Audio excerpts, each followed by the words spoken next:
Saturday morning started like any other in our Lakeway home overlooking Lake Travis. I was curled up in my favorite reading chair, laptop balanced on my knees, reviewing our latest software deployment metrics for TechFlow Solutions. The early, Austin sun streamed through floor-to-ceiling windows, casting long shadows across our hardwood floors. David had left early for what he called a crucial client breakfast meeting, leaving me to enjoy the peaceful silence of our home office. I should have paid more attention to how many of these mysterious weekend meetings he'd been having lately. My phone buzzed with a notification from our company's security system. Someone had accessed our main server remotely at 2:47 a.m. That was odd. Our entire development team knew that late-night access required prior authorization, especially on weekends. I pulled up the access logs, expecting to see Amanda Torres, our lead back-end developer who occasionally worked odd hours to accommodate her night owl coding preference. Instead, I saw David's login credentials. At 2:47 a.m., while I was sound asleep beside him, my husband had been downloading our proprietary source code. The same algorithms we'd spent 3 years developing. The same intellectual property that had attracted a $2 million acquisition offer just last month. The same code that represented everything we'd built together. My coffee grew cold as I stared at the screen, watching gigabytes of our company's most sensitive data being transferred to an external drive. This wasn't just a security breach. This was corporate theft, and it was happening from inside my own home, by the man I'd trusted with everything. But before we jump back in, tell us where you're tuning in from, and if this story touches you, make sure you're subscribed, because tomorrow I've saved something extra special for you. Part 1, The Peaceful Setup. My name is Sarah Mitchell, and 3 years ago, I thought I had achieved the American dream.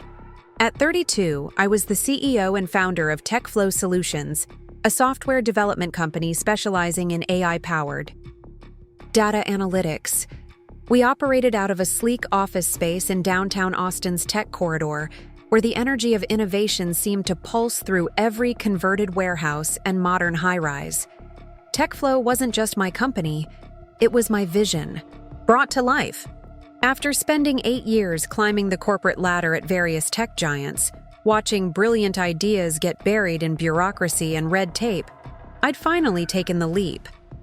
I'd cashed out my 401k, liquidated my stock options, and convinced my business partner Mark Thompson to join me in creating something revolutionary. Our flagship product was an AI algorithm that could process massive datasets and identify patterns that traditional analytics missed entirely. We'd designed it specifically for healthcare systems, financial institutions, and logistics companies, industries, drowning in data but starving for insights. The algorithm could predict everything from patient readmission rates to supply chain disruptions with an accuracy rate that had our beta clients practically throwing money at us. David had been supportive, from the beginning, or so I'd believed. We'd met 7 years ago at a tech conference in San Francisco, where he was working business development for a cybersecurity firm, and I was presenting my research on machine learning applications. He had this way of making everyone in the room feel like the most important person there, asking thoughtful questions about my work, and genuinely seeming fascinated by the technical details that usually made people's eyes glaze over. When I told him about my entrepreneurial dreams during our second date, he didn't try to talk me out of it like my previous boyfriends had. Instead, he leaned forward across our dinner table at a cozy restaurant in the Mission District and said, "You're going to change the world, Sarah, and I want to be there to see it happen." We got married 2 years later in a small ceremony overlooking the Austin skyline. David had relocated to Texas when I decided to launch TechFlow here, leaving behind a promising career track in Silicon Valley.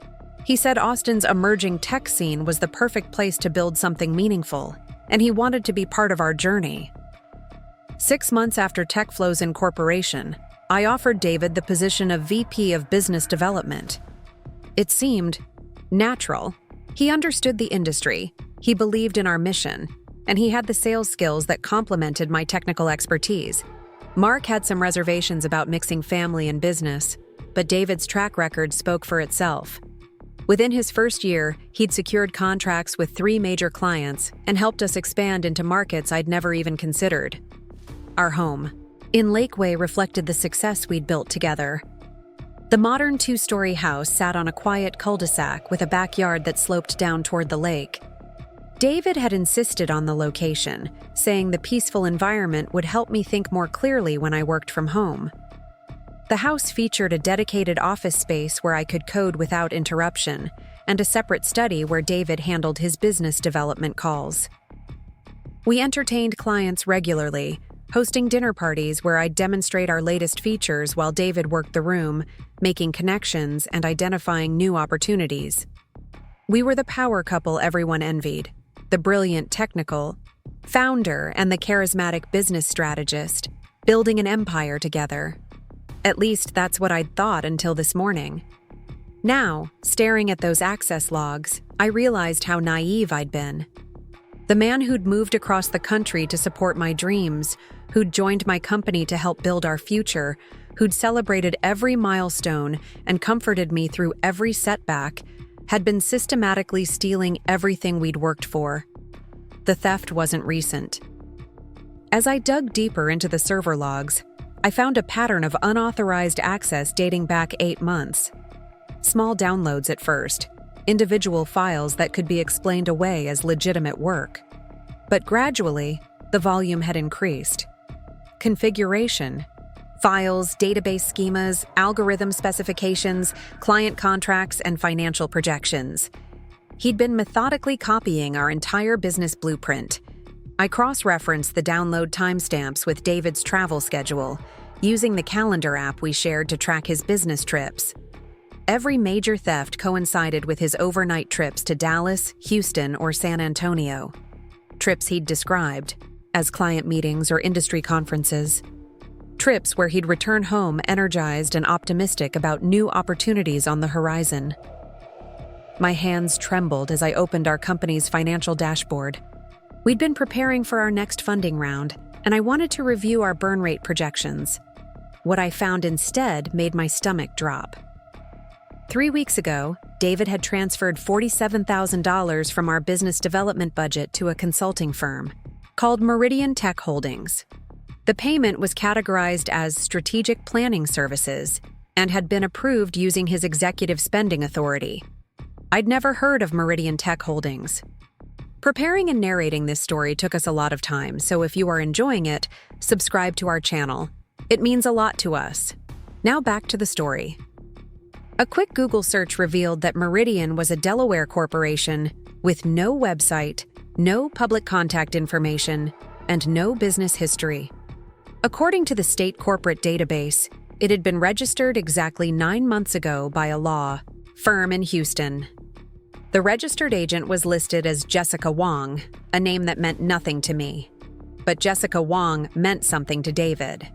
I found her name in his phone contacts, saved simply as J. Meridian. Their text message thread showed months of communication, mostly brief exchanges about project timelines and deliverable reviews. Nothing explicitly romantic, but the frequency and timing told a different story. David had been texting Jessica at all hours, early mornings before I woke up, late evenings after I'd gone to bed, during weekends when he claimed to be playing golf or running errands.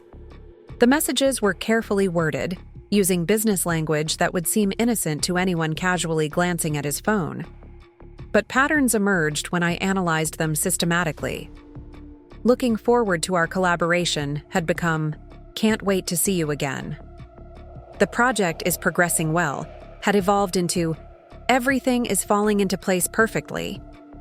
We should discuss implementation details, had transformed into, meet me at the usual place. I felt sick. This wasn't just corporate espionage. It was a betrayal that cut deeper than anything I'd ever experienced. David hadn't just stolen our intellectual property. He'd stolen our future, our security, and 3 years of my life. He'd used his access to my company, my trust, and my love to build something with another woman. But what terrified me most was how calculated it all seemed. This wasn't a crime of passion or a moment of weakness. David had spent 8 months systematically dismantling everything we'd built, transferring our most valuable assets to his girlfriend's shell corporation. He'd been planning his exit strategy while lying in bed beside me every night, discussing our expansion plans and dreaming about our future together. I needed to understand exactly how much damage he'd done. Over the next hour, I compiled a comprehensive audit of the stolen data. The list was devastating. He'd copied our complete algorithm source code, including recent optimizations that gave us a significant competitive advantage. He'd downloaded our client database with contact information, contract terms, and confidential usage data. He'd accessed our financial projections, investor presentations, and strategic planning documents. Most damaging of all, he'd stolen our patent applications. We had 3 patents pending with the USPTO, representing innovations that could be worth millions if properly commercialized. David had downloaded every technical specification, every legal filing, and every piece of documentation related to our intellectual property portfolio. The implications hit me like a physical blow. With this information, Meridian Tech Holdings could launch a competing product before our patents were approved. They could contact our clients directly, offering similar services at lower prices, by undercutting our development costs. They could even file their own patent applications, claiming ownership of innovations that rightfully belonged to TechFlow.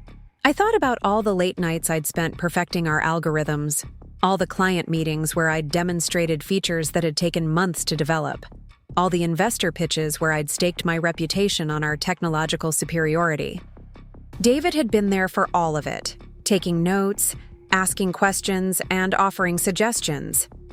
I'd thought he was being supportive. In reality, he'd been conducting industrial espionage. The worst part was how long this had been happening without my knowledge. 8 months of theft, 8 months of lies, 8 months of planning a future that didn't include me. How many times had I celebrated a business victory with the man who was simultaneously sabotaging everything I'd worked for? How many times had I shared my fears and uncertainties with someone who was using that information against me? I wondered if Jessica Wong knew she was participating in corporate theft, or if David had convinced her that he was legitimately entitled to this information. I wondered if she knew he was married, or if she thought she was building a business with an available entrepreneur. I wondered if David planned to divorce me before launching his competing company, or if he intended to keep stealing from TechFlow while maintaining his marriage as a cover. But wondering wasn't going to protect my company or preserve what remained of my life's work. I needed evidence, I needed legal advice, and I needed a plan. David would be home in a few hours, probably expecting to find me reading peacefully in my chair, completely unaware that his carefully constructed deception was crumbling around him. Instead, he was going to find that his biggest mistake had been underestimating the woman whose trust he'd betrayed. I'd built TechFlow from nothing, and I wasn't going to let anyone destroy it without a fight. But first, I needed to understand exactly what I was fighting for and what I was up against. As I sat in the morning sunlight, surrounded by the comfortable life David and I had built together, I realized that everything I thought I knew about my marriage, my business partner, and my future had been a carefully constructed lie. The man I'd trusted with my heart, my home, and my company had been systematically destroying all 3. But he'd made one crucial error in his planning. He'd assumed that his sweet, trusting wife would never think to check the server logs on a quiet Saturday morning. He'd assumed that I'd never notice patterns in his behavior, never question his mysterious meetings, never investigate unauthorized access to our systems. David had spent 8 months underestimating me. Now it was my turn to surprise him. 3 hours after discovering David's betrayal, my phone rang with the call that would change everything. The caller ID showed Michael Harrison, the venture capitalist who'd been courting TechFlow for our Series A funding round. Michael represented Pinnacle Ventures, one of Austin's most prestigious investment firms, and his interest in our company had been the validation I'd dreamed of since starting TechFlow. "Sarah, I hope I'm not calling too early on a Saturday." Michael's voice carried that distinctive confidence that came with managing hundreds of millions in investment capital. "I wanted to reach out personally because we've made a decision about TechFlow, and frankly, I couldn't wait until Monday to share the news." I gripped the phone tighter, my mind still reeling from the morning's discoveries. "Of course, Michael. What's the decision?" "We're prepared to offer TechFlow a $12 million Series A investment at a pre-money valuation of $48 million.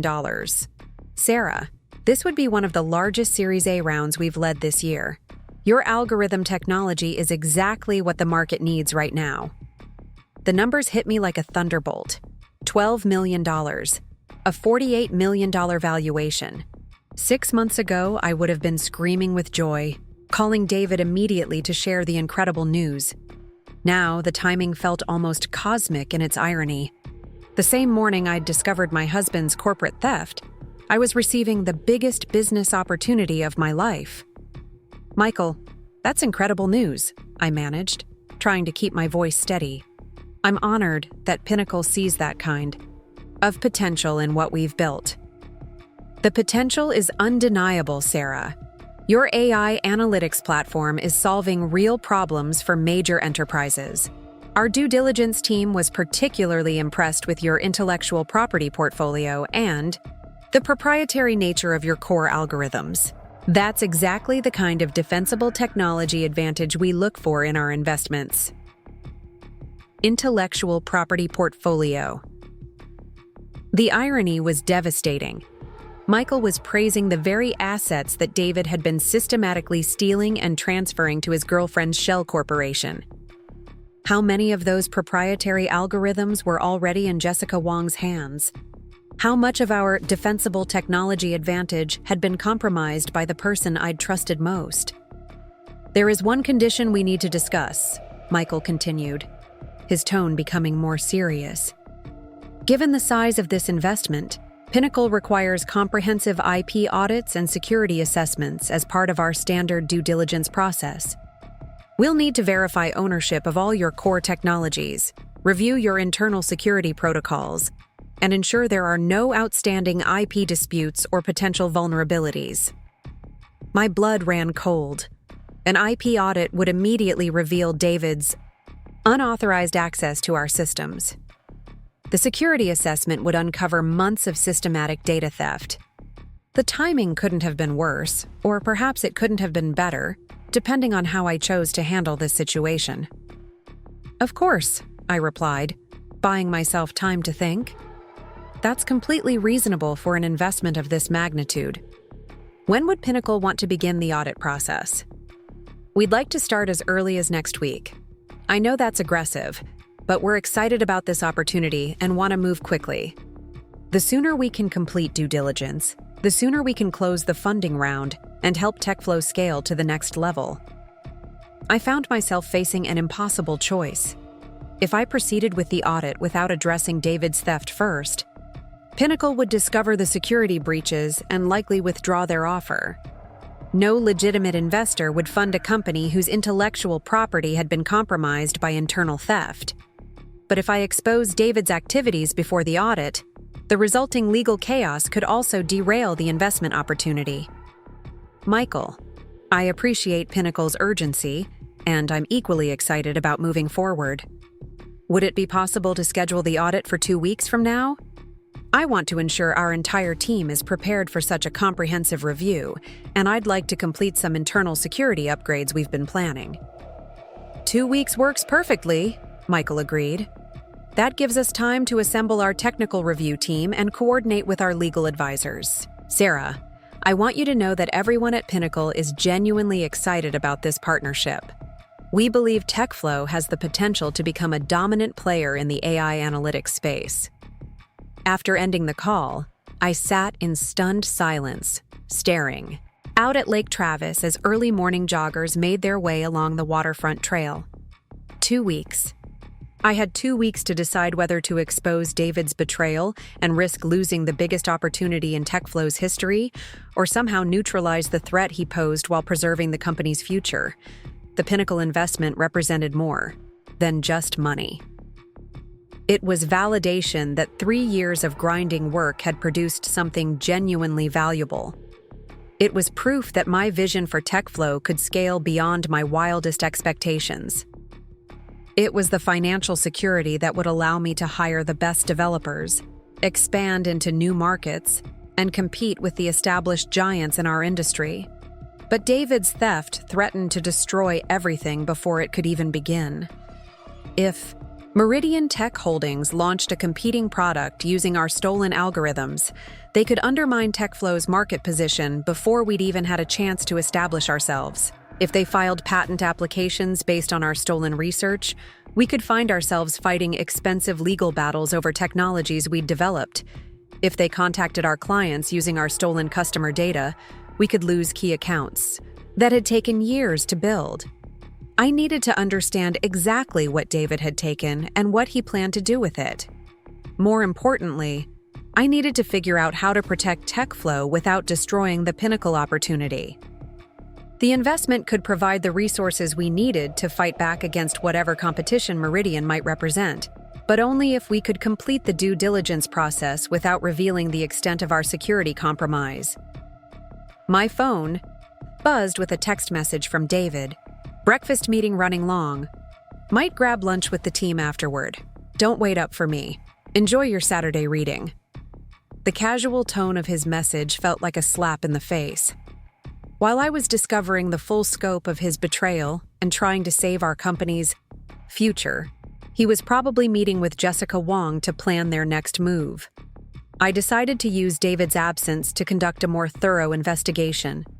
If I was going to make strategic decisions about TechFlow's future, I needed to understand exactly what I was dealing with. I started by examining our employee access logs more systematically, looking for patterns beyond David's obvious theft.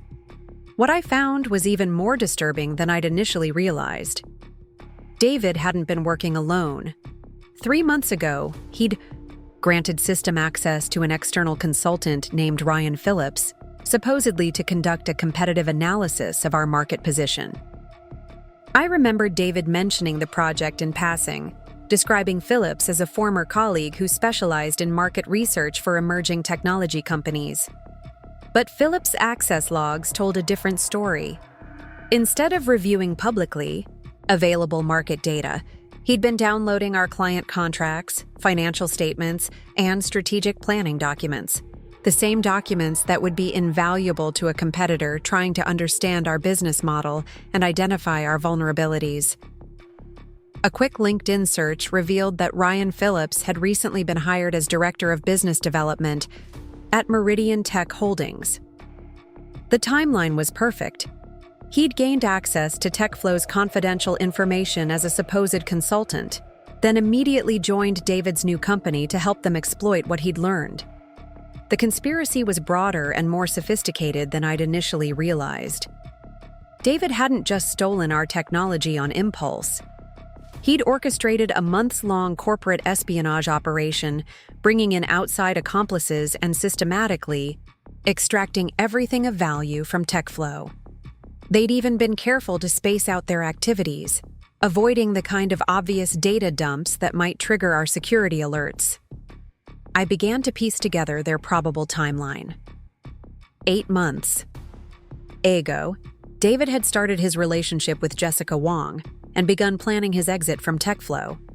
6 months ago, they'd incorporated Meridian Tech Holdings as their vehicle for exploiting our stolen technology. 3 months ago, they'd brought in Ryan Phillips to conduct more sophisticated intelligence gathering.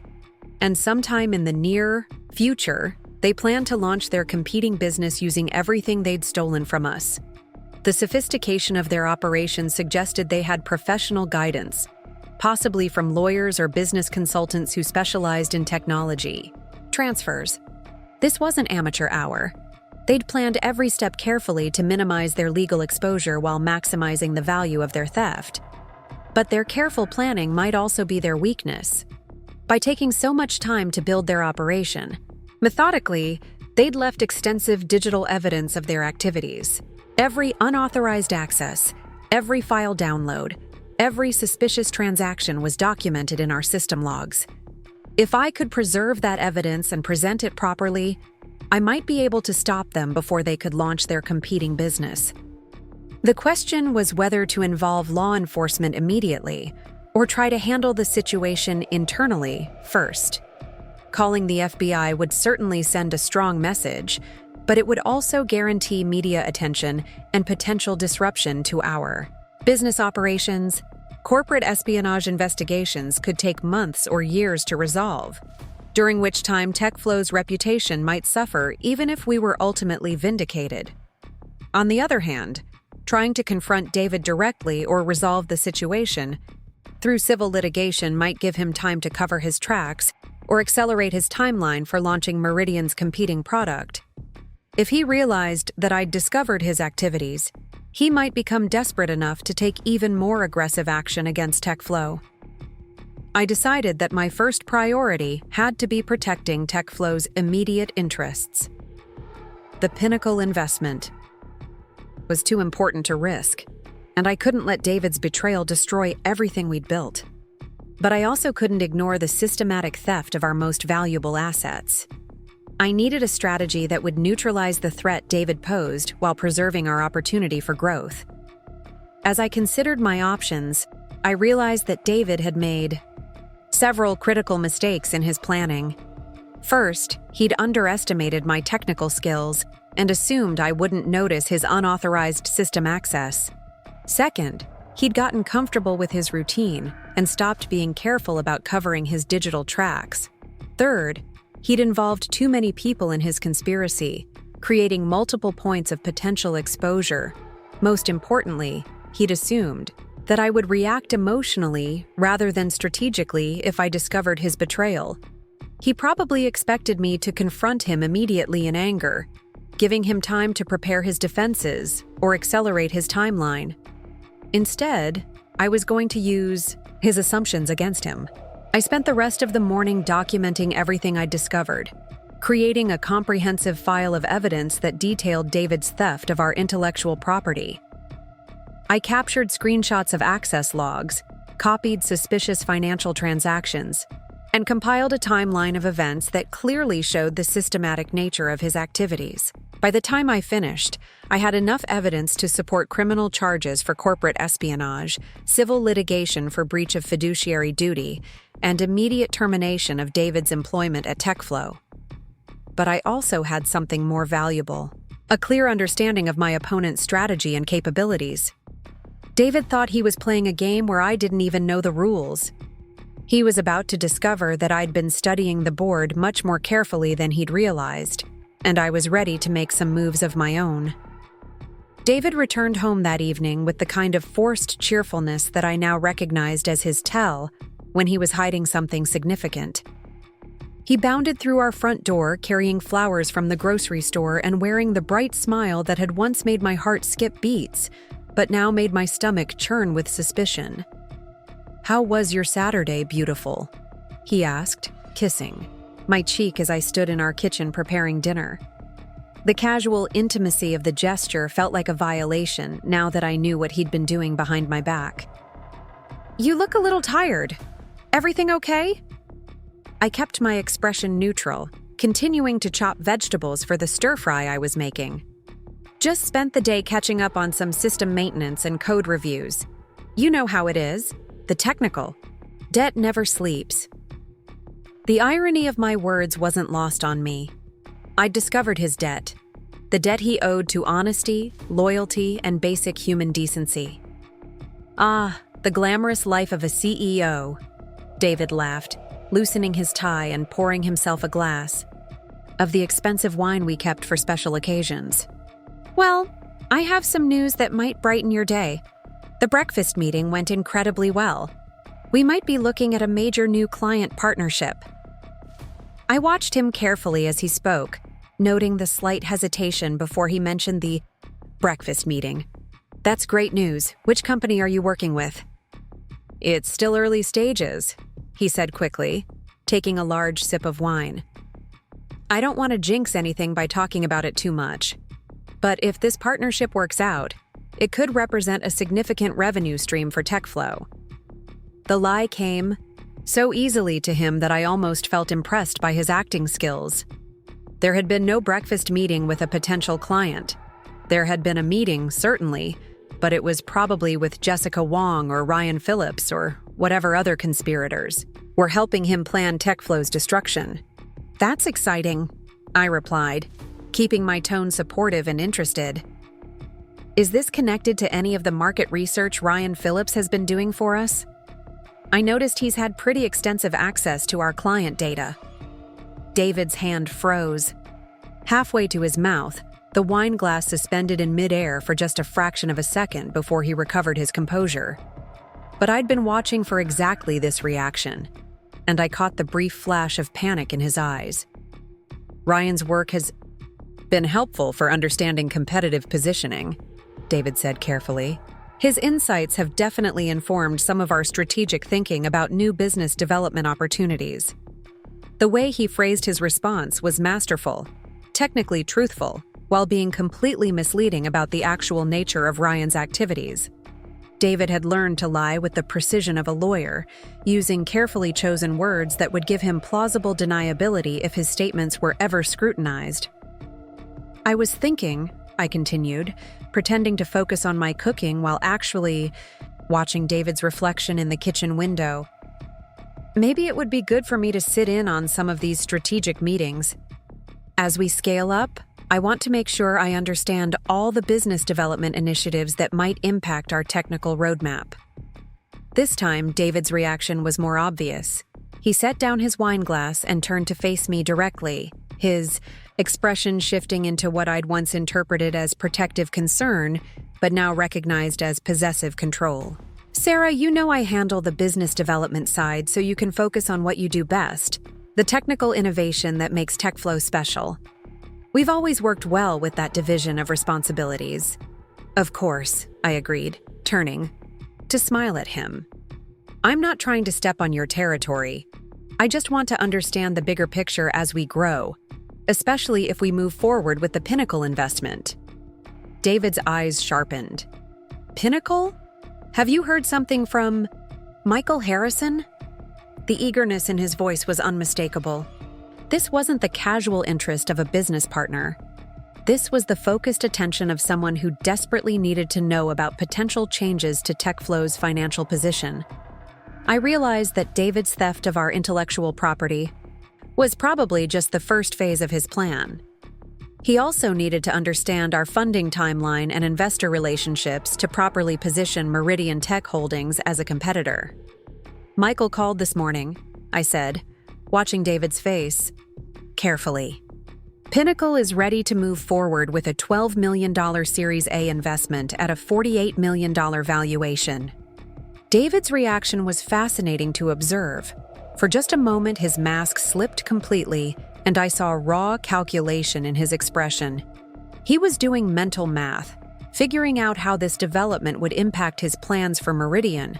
Then his business development training kicked in, and he manufactured an expression of excitement and pride. Sarah, that's incredible news.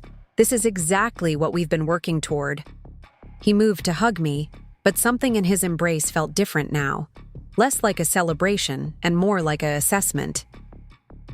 When does Michael want to finalize the deal? They want to start due diligence next week, but I asked for 2 weeks to prepare properly. Pinnacle will be conducting comprehensive IP audits and security assessments as part of their standard process.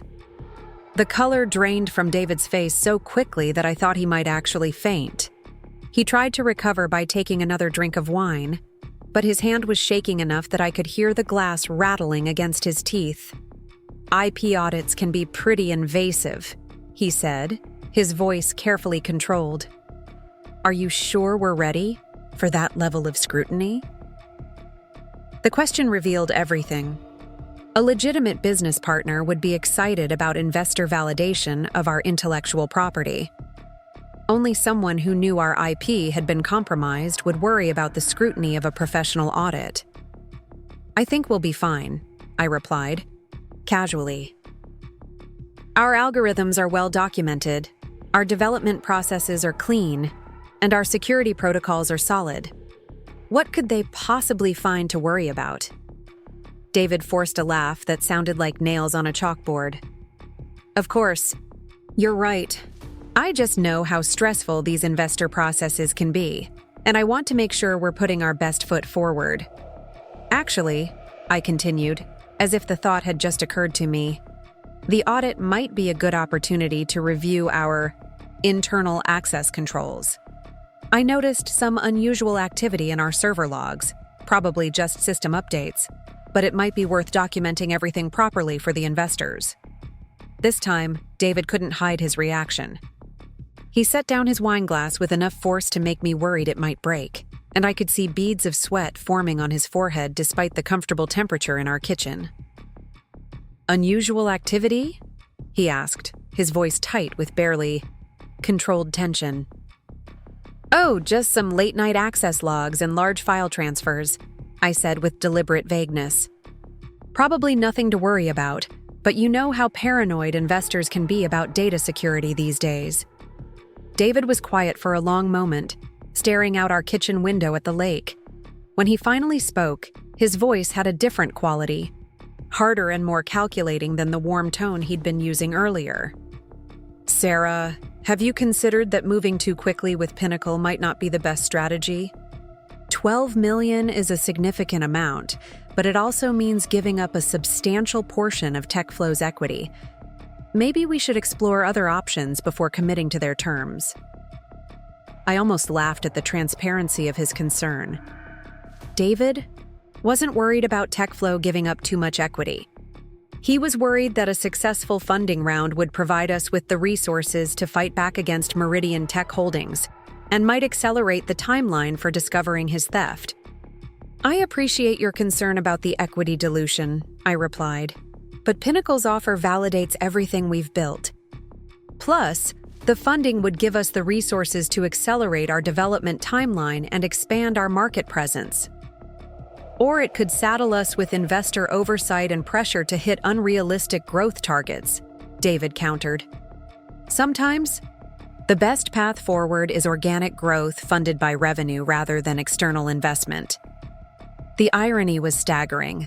The man who'd been systematically stealing our organic growth opportunities was now advocating for a conservative funding strategy that would leave TechFlow vulnerable to competition from his own company.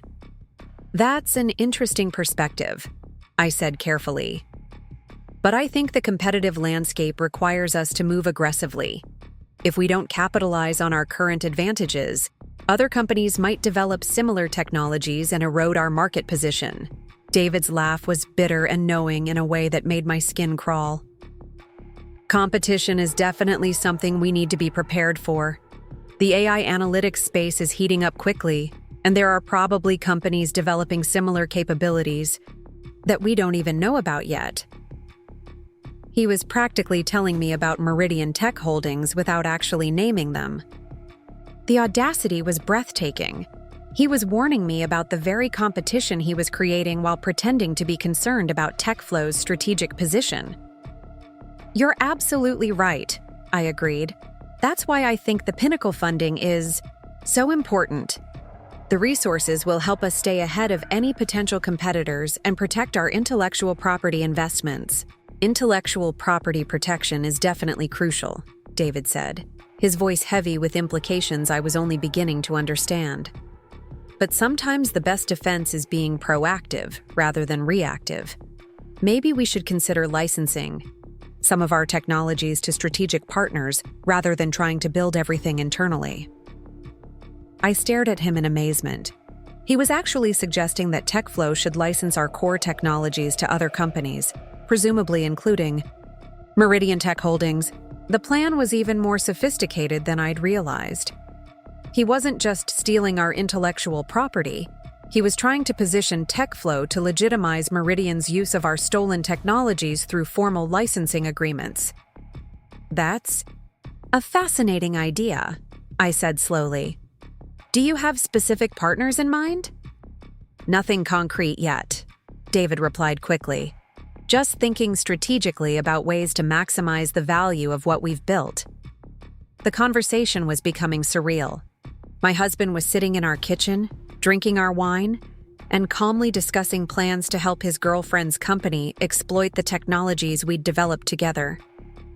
The level of betrayal was so complete and so casual that I felt like I was talking to a stranger wearing David's face. "Well," I said, turning back to my cooking to hide the disgust that I knew was showing in my expression. "I'm sure whatever partnerships you're thinking about will be in TechFlow's best interests." "Of course," David agreed. "Everything I do is focused on maximizing value for TechFlow and securing our future together."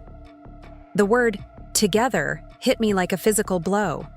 There was no "together" anymore. There probably hadn't been a "together" for months, even though I'd been too trusting to realize it. David had been planning a future that didn't include me, using my own company's resources to build the foundation for his new life with Jessica Wong. But he'd made a crucial mistake in this conversation. By trying to gauge my knowledge and steer TechFlow's strategy away from the Pinnacle investment, he'd revealed how threatened he was by the potential IP audit. His guilty conscience had made him overplay his hand, and now I knew for certain that he was aware his activities would be discovered by professional investigators. That knowledge gave me a significant advantage. David thought he was managing the situation by discouraging the Pinnacle deal, but he'd actually shown me exactly how to pressure him. The threat of the IP audit was my leverage, and I intended to use it strategically. As we sat down to dinner, David continued making small talk about business development opportunities and strategic partnerships, but I was no longer listening to his words. Instead, I was studying his behavior, learning to read the tells that revealed when he was lying, when he was nervous, and when he was trying to manipulate me. The man I'd married was still there, but he was buried beneath layers of deception and betrayal that had accumulated so gradually I'd never noticed their weight.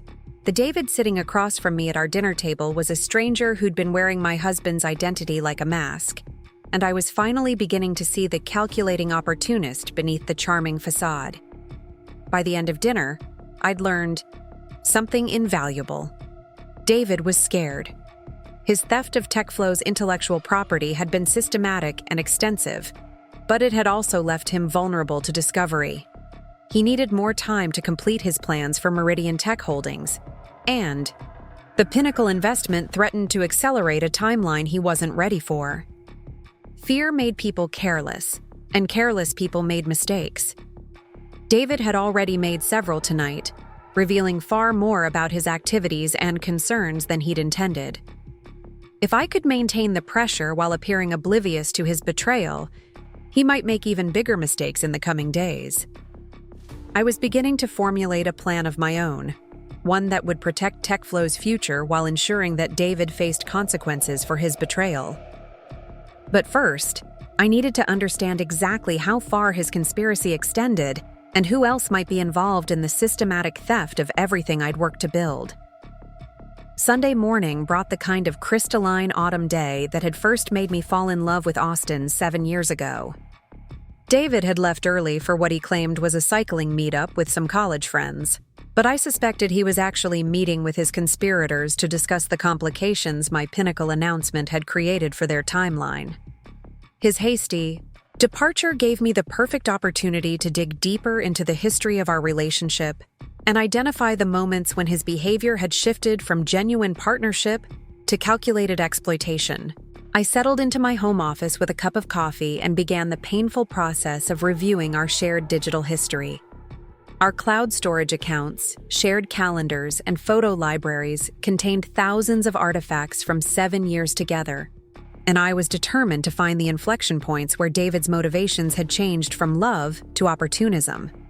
The early years told a story I'd almost forgotten in the chaos of building TechFlow.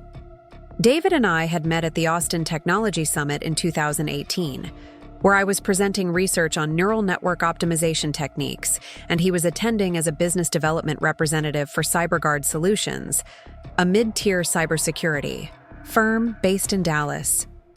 I'd been nervous about my presentation, knowing that the audience included venture capitalists and industry executives who could make or break my career trajectory.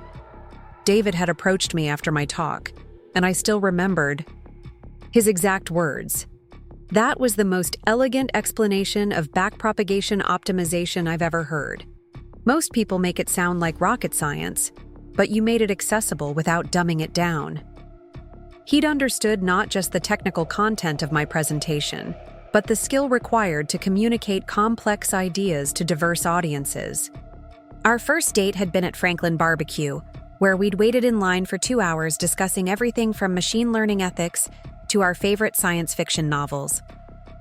David had been genuinely curious about my work, asking thoughtful questions about the practical applications of neural networks and the challenges of scaling AI systems for enterprise use. He'd shared stories about his own work in cybersecurity sales, describing the satisfaction of helping companies protect themselves from sophisticated threats. Looking back through our early text messages and emails, I could see the authentic chemistry that had drawn us together. David had been intellectually stimulating and emotionally supportive, celebrating my small victories and offering encouragement during the inevitable setbacks of doctoral research.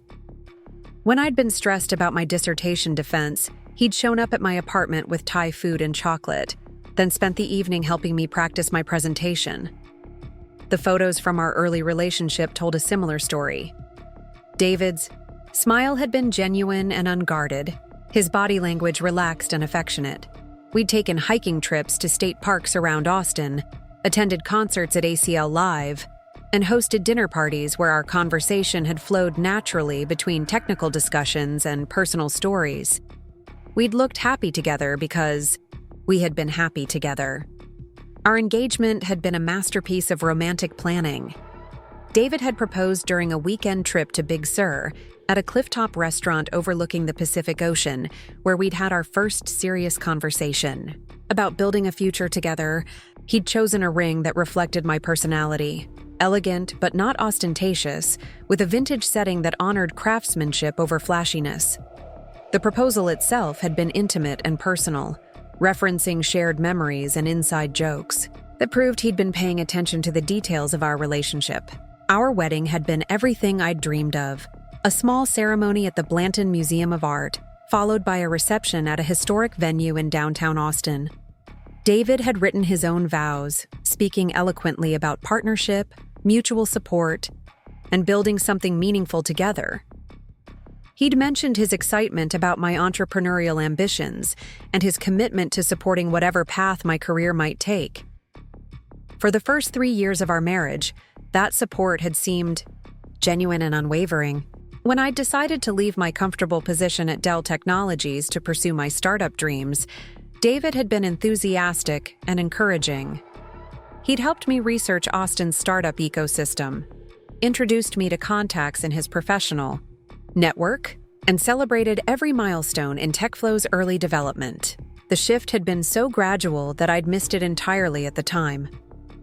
Looking back through our communication history with the clarity of hindsight, I could now see the subtle changes that had begun approximately 18 months ago, coinciding with TechFlow's first major client successes and our initial conversations about raising venture capital. David's questions about the business had become more probing and systematic. Instead of asking about my day or expressing general interest in our progress, he'd started requesting specific information about our technical capabilities, client relationships, and financial projections. At the time, I'd interpreted this as natural curiosity from a supportive spouse who wanted to understand my work better. His suggestions about TechFlow's strategy had become more frequent and more insistent. David had started advocating for aggressive expansion plans that would require substantial capital investment, arguing that we needed to scale quickly before competitors entered the market. He'd pushed for hiring expensive business development consultants and had been surprisingly knowledgeable about our industry's competitive landscape. Most tellingly, his career priorities had shifted in ways that hadn't made sense at the time, but now seemed obviously calculated. Despite having excellent advancement opportunities at CyberGuard Solutions, David had become increasingly dissatisfied with his position there. He'd started complaining about the company's conservative culture and limited growth potential, expressing frustration with what he described as bureaucratic obstacles to innovation. When I'd offered him the VP of Business Development position at TechFlow, David's enthusiasm had been immediate and intense. He'd claimed that joining our company would fulfill his long-standing dream of being part of a startup environment. But I now realized that his real motivation had been gaining direct access to our intellectual property and business operations. The timeline was devastatingly clear when I laid it out systematically. David had joined TechFlow 14 months ago, just as we were completing development of our core algorithm and beginning serious discussions with potential investors. Within weeks of starting his official role, he'd requested extensive access to our technical documentation, client databases, and financial records, all justified by his need to understand the business he was now responsible for developing. 6 months later, he'd begun his relationship with Jessica Wong and started planning the systematic theft of our intellectual property.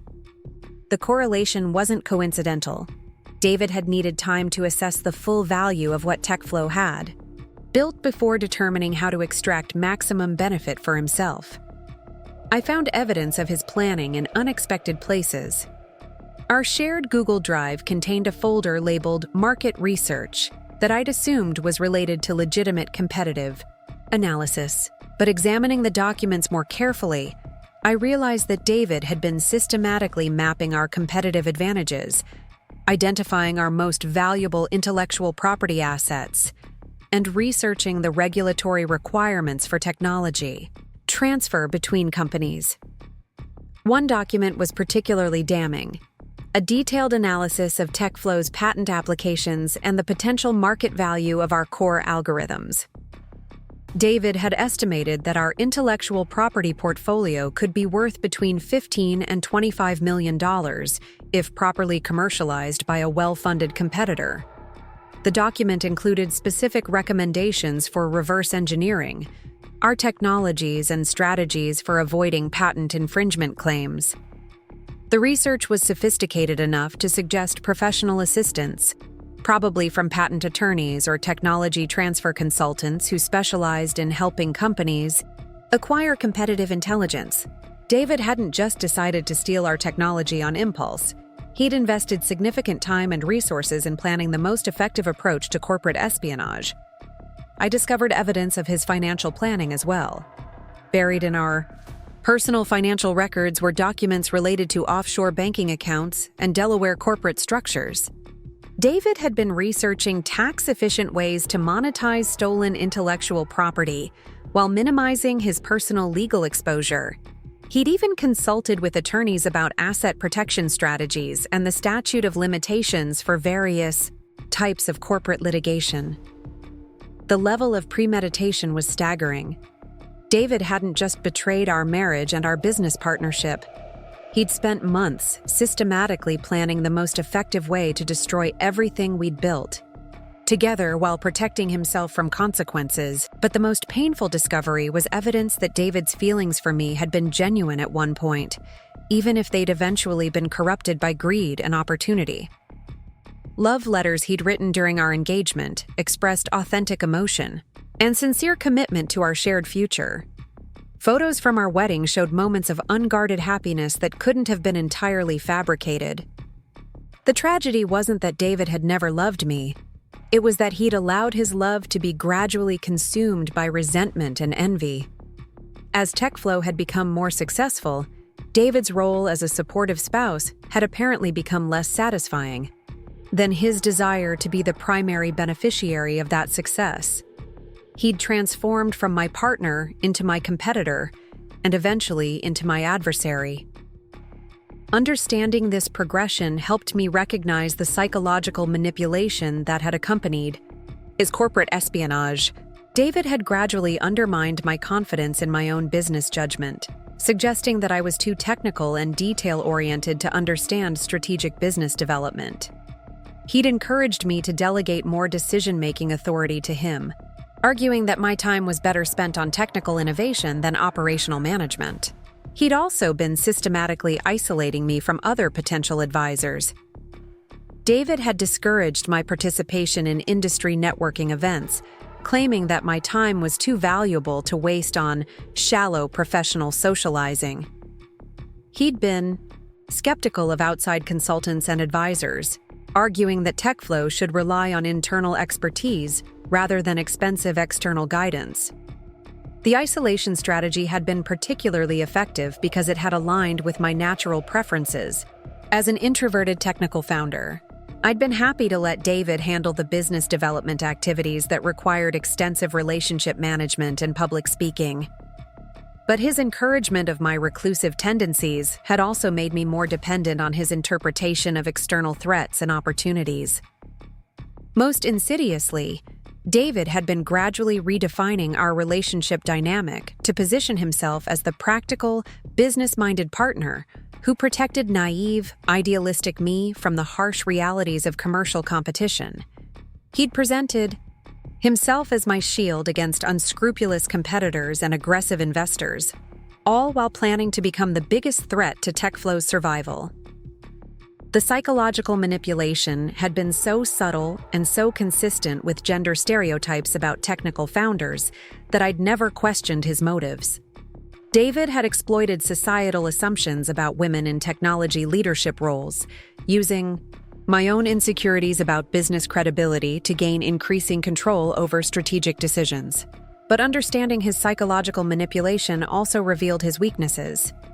David's entire strategy depended on my continued trust and dependence.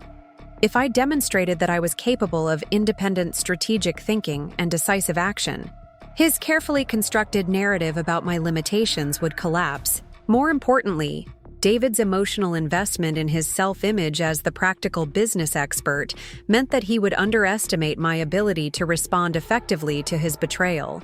He'd spent so much time convincing himself that I was technically brilliant but strategically naive that he'd probably assumed I would react emotionally rather than analytically to discovering his theft. That assumption was going to be his downfall. David had taught me everything I needed to know about business development strategy, competitive intelligence, and strategic planning. He'd encouraged me to think systematically about market positioning and competitive advantages. Now I was going to use those skills against him in ways he'd never anticipated. As I finished reviewing our relationship history, I felt a strange sense of clarity about what needed to happen next. The man I'd married was gone, replaced by a calculating adversary who'd spent months planning my professional destruction. But that adversary had also made the mistake of underestimating my capabilities and revealing his own vulnerabilities. David thought he was playing a game where he had all the advantages: superior business knowledge, insider access to TechFlow's operations, and a head start on building competitive infrastructure. What he didn't realize was that I'd been learning from him throughout our relationship, absorbing his strategic thinking and business development skills while maintaining my technical expertise. Now I was ready to demonstrate that the student had surpassed the teacher. David had made the fatal error of assuming that intelligence and determination were limited to his chosen domain of expertise. Monday morning arrived with the deceptive normalcy of any other workday. I drove through Austin's morning traffic toward our downtown office, watching the city wake up around me while my mind processed the devastating revelations of the weekend. David had left for the office early, claiming he needed to prepare for a crucial presentation to potential investors. The irony wasn't lost on me. While he was probably meeting with Jessica Wong to strategize their response to the Pinnacle opportunity, I was planning my own approach to protecting everything we'd built. TechFlow's offices occupied the entire fourth floor of a converted warehouse in the East Austin Tech Corridor, with exposed brick walls and floor-to-ceiling windows that flooded our workspace with natural light. We designed the space to encourage collaboration and creativity, with open work areas for our development team and glass-walled conference rooms where we could brainstorm solutions to complex technical challenges. Walking through our office that morning felt surreal. Everything looked exactly as it had on Friday. The same motivational posters about innovation and teamwork, The same whiteboards covered with algorithm diagrams and project timelines. The same coffee station where our team gathered each morning to discuss their weekend adventures. But knowing what I now knew about David's systematic betrayal transformed the familiar environment into something that felt almost threatening.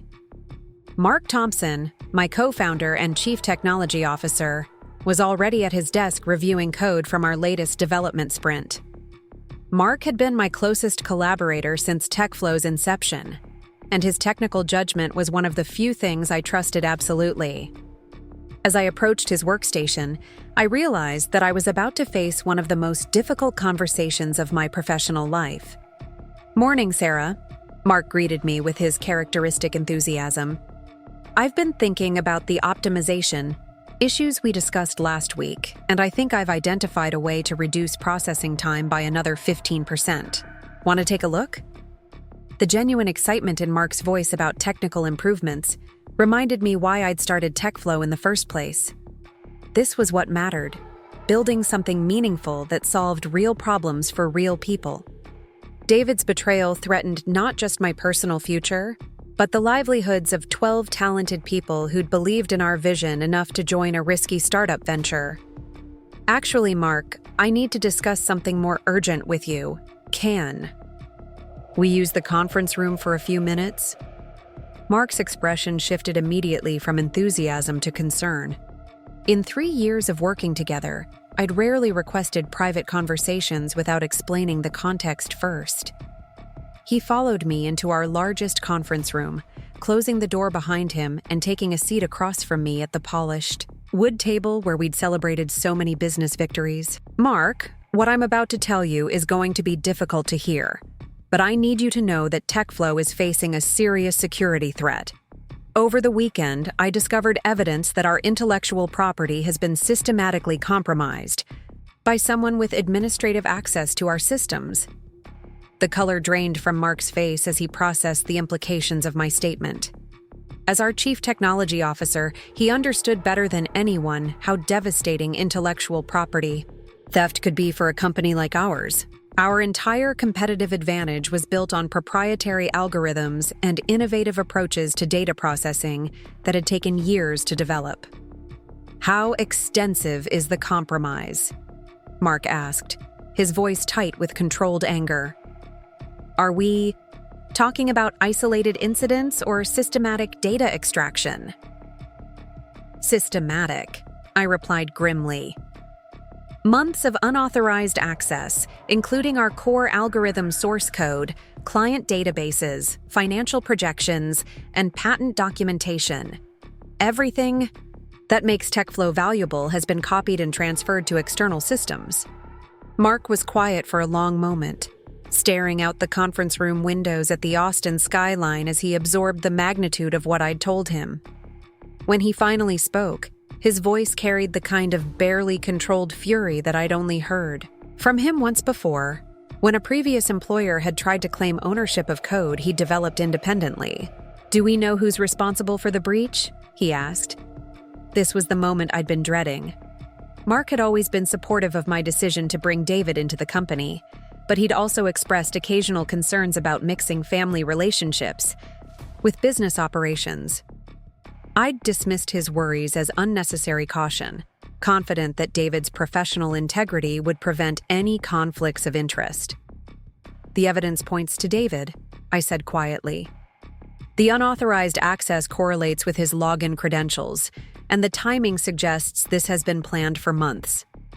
Mark's reaction was immediate and visceral. He slammed his hand against the conference table with enough force to make the water glasses jump, his face flushing with anger that went beyond professional concern into personal betrayal. "That son of a bitch," Mark said through gritted teeth. "Sarah, I am so sorry. I should have pushed harder when I had concerns about his access privileges. I should have insisted on more restrictive security protocols for family members." "This isn't your fault, Mark. David exploited my trust and his legitimate business role to gain access to systems he had no right to compromise. The responsibility lies entirely with him." "What's his endgame?" Mark asked, his analytical mind already shifting from emotional Reaction to strategic assessment. Is he planning to sell our IP to competitors, or is he building something himself? I explained what I'd discovered about Meridian Tech Holdings, Jessica Wong, and the sophisticated network of accomplices who'd been helping David execute his corporate espionage operation. Mark listened with growing amazement and disgust as I described the scope of the conspiracy and the careful planning that had gone into systematically dismantling our competitive advantages. The sophistication suggests they're planning to launch a direct competitor, I concluded. They've stolen enough information to replicate our core technologies and potentially undercut our market position by avoiding our research and development costs. Mark was quiet for several minutes, processing the strategic implications of what David had done. As someone who'd spent years in the technology industry, he understood that corporate espionage was a constant threat. But experiencing it firsthand was different from reading about it in trade publications. "What are our options?" he finally asked. "Do we have enough evidence to pursue criminal charges?" "I believe so, but that's where things get complicated." Pinnacle Ventures offered us a $12 million Series A investment, conditional on passing comprehensive IP audits and security assessments. If we expose David's activities now, the resulting legal chaos could derail the funding opportunity. But if we proceed with the audit without addressing the security breach, Pinnacle will discover the compromise and likely withdraw their offer. Mark understood the dilemma immediately. The Pinnacle investment represented TechFlow's best opportunity to scale rapidly and compete effectively in an increasingly crowded market.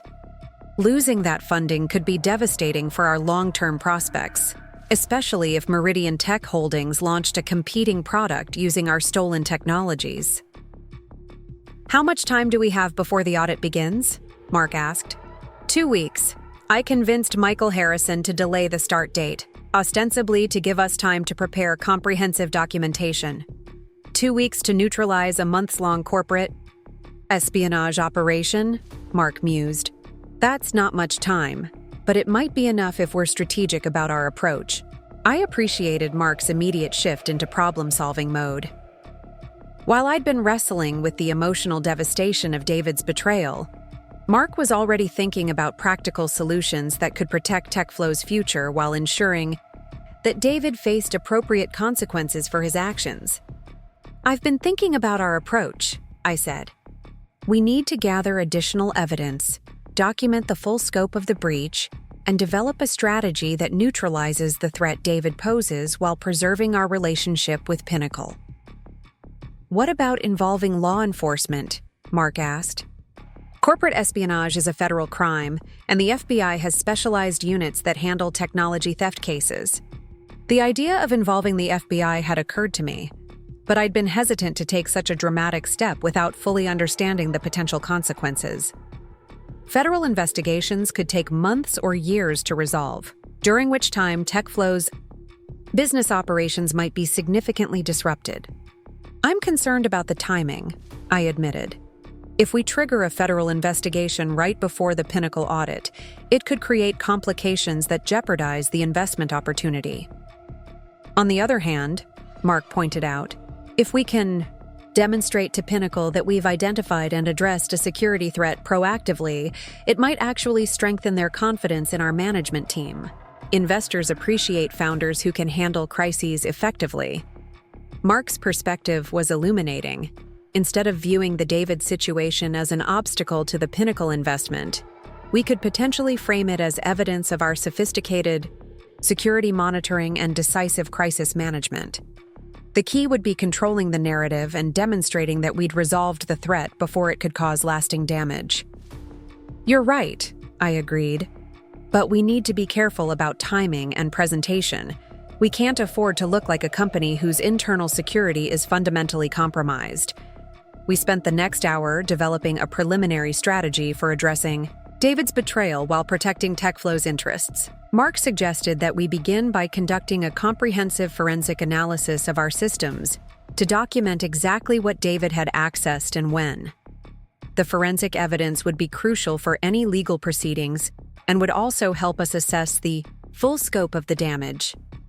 Mark also recommended that we immediately revoke David's system access and change all administrative passwords, ostensibly as part of routine security updates in preparation for the Pinnacle audit. This would prevent David from accessing any additional information while we developed our response strategy. We should also consider hiring external security consultants to conduct an independent assessment, Mark suggested. If we can demonstrate to Pinnacle that we've brought in professional expertise to address security concerns, it will show that we're taking their due diligence requirements seriously. The idea had merit, but it also raised questions about how to explain David's sudden departure from the company without revealing the full scope of his betrayal. We needed a narrative that would satisfy our employees, our clients, and our investors, without compromising any potential legal proceedings. "What about David himself?" Mark asked. "Are you planning to confront him directly, or do you want to gather more evidence first?" This was the question I'd been avoiding all weekend. Part of me wanted to confront David immediately, to see his reaction when he realized that his carefully planned betrayal had been discovered. But I also recognized that confronting him prematurely could give him time to cover his tracks or accelerate his timeline for launching Meridian Tech Holdings. "I think we need more evidence first," I decided. "David's been planning this for months, and he's had professional help. If we move too quickly, we risk underestimating the sophistication of his operation." Mark nodded in agreement. "Plus, if we're going to involve law enforcement, we want to present them with a comprehensive case that demonstrates the full scope of his activities. The more evidence we can gather, the stronger our position will be in any legal proceedings." As we continued discussing strategy, I found myself grateful for Mark's analytical approach and unwavering support. The betrayal by David had shaken my confidence in my own judgment about people, but Mark's loyalty and professionalism reminded me that not everyone was capable of such calculated deception. "There's one more thing we need to consider," Mark said as our conversation wound down. "David's been integrated into our business development operations for over a year. He has relationships with clients, vendors, and industry contacts that could be compromised if this situation becomes public. We need to think about how to protect those relationships while we address his betrayal." Mark was absolutely right. David's theft of our intellectual property was just one dimension of the threat he posed to TechFlow. His access to our business, relationships, and his knowledge of our operational procedures meant that he could potentially cause damage that went far beyond the specific technologies he'd stolen. "I'll start working on a communication strategy," I said. "We need talking points that explain David's departure without revealing information that could compromise our legal position." After Mark left to begin the forensic analysis of our systems, I remained in the conference room, staring out at the Austin skyline and trying to process everything that had changed in my life over the past 72 hours. 3 days ago, I'd been celebrating TechFlow's success and looking forward to the next phase of growth with my husband and business partner. Now I was planning to expose David's betrayal while simultaneously trying to preserve the company we'd built together. The irony was overwhelming. David had taught me many of the strategic thinking skills I was now using to outmaneuver him. His mentorship in business development and competitive analysis had given me the tools I needed to understand his betrayal and develop countermeasures. In trying to steal my company's future, he'd inadvertently prepared me to fight back more effectively than I could have managed without his guidance. But the emotional cost of this revelation was staggering. Beyond the professional betrayal and the threat to TechFlow's survival, I was grappling with the complete collapse of my understanding of the person I'd married. The David who'd supported my entrepreneurial dreams and celebrated our business. Victories had apparently been calculating how to exploit those same achievements for his own benefit. I thought about all the evenings we'd spent discussing TechFlow's challenges and opportunities, all the strategic decisions we'd made together, all the moments when I'd relied on his advice and guidance. How many of those conversations had been genuine attempts to help our company succeed, and how many had been intelligence-gathering exercises designed to identify our vulnerabilities? The psychological manipulation had been so subtle and so consistent that I was still discovering new layers of deception. David had encouraged my natural tendency to focus on technical development while delegating business operations to him. He'd reinforced my insecurities about networking and relationship management, making me more dependent on his interpretation of external threats and opportunities. But understanding his manipulation also revealed potential solutions. If David had been systematically undermining my confidence in my own business judgment, then demonstrating decisive strategic leadership would probably surprise him and disrupt his expectations about how I'd respond to discovering his betrayal. More importantly, David's entire strategy depended on maintaining his access to TechFlow's operations while building Meridian Tech Holdings in secret. If I could expose his activities while controlling the narrative about TechFlow's response, I could potentially turn his greatest advantage into a liability. As I prepared to leave the conference room and begin implementing our strategy, I realized that David had made several critical errors in his planning. First, he'd underestimated my technical skills and assumed I wouldn't notice his unauthorized system access. Second, he'd gotten comfortable with his routine and stopped being careful about covering his digital tracks. Third, he'd involved too many accomplices, creating multiple points of potential exposure. Most importantly, he'd assumed that I would react emotionally rather than strategically if I discovered his betrayal. That assumption was going to be his downfall. David had spent months teaching me to think like a business strategist, and now I was going to use those skills against him in ways he'd never anticipated.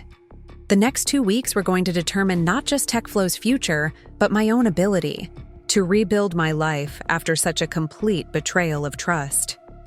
But for the first time since discovering David's theft, I felt genuinely optimistic about our chances of success. We had evidence, we had a strategy, and we had the element of surprise. David thought he was playing a game where he held all the advantages. He was about to discover that his biggest mistake had been teaching his opponent how to win. The confrontation came sooner than I'd planned.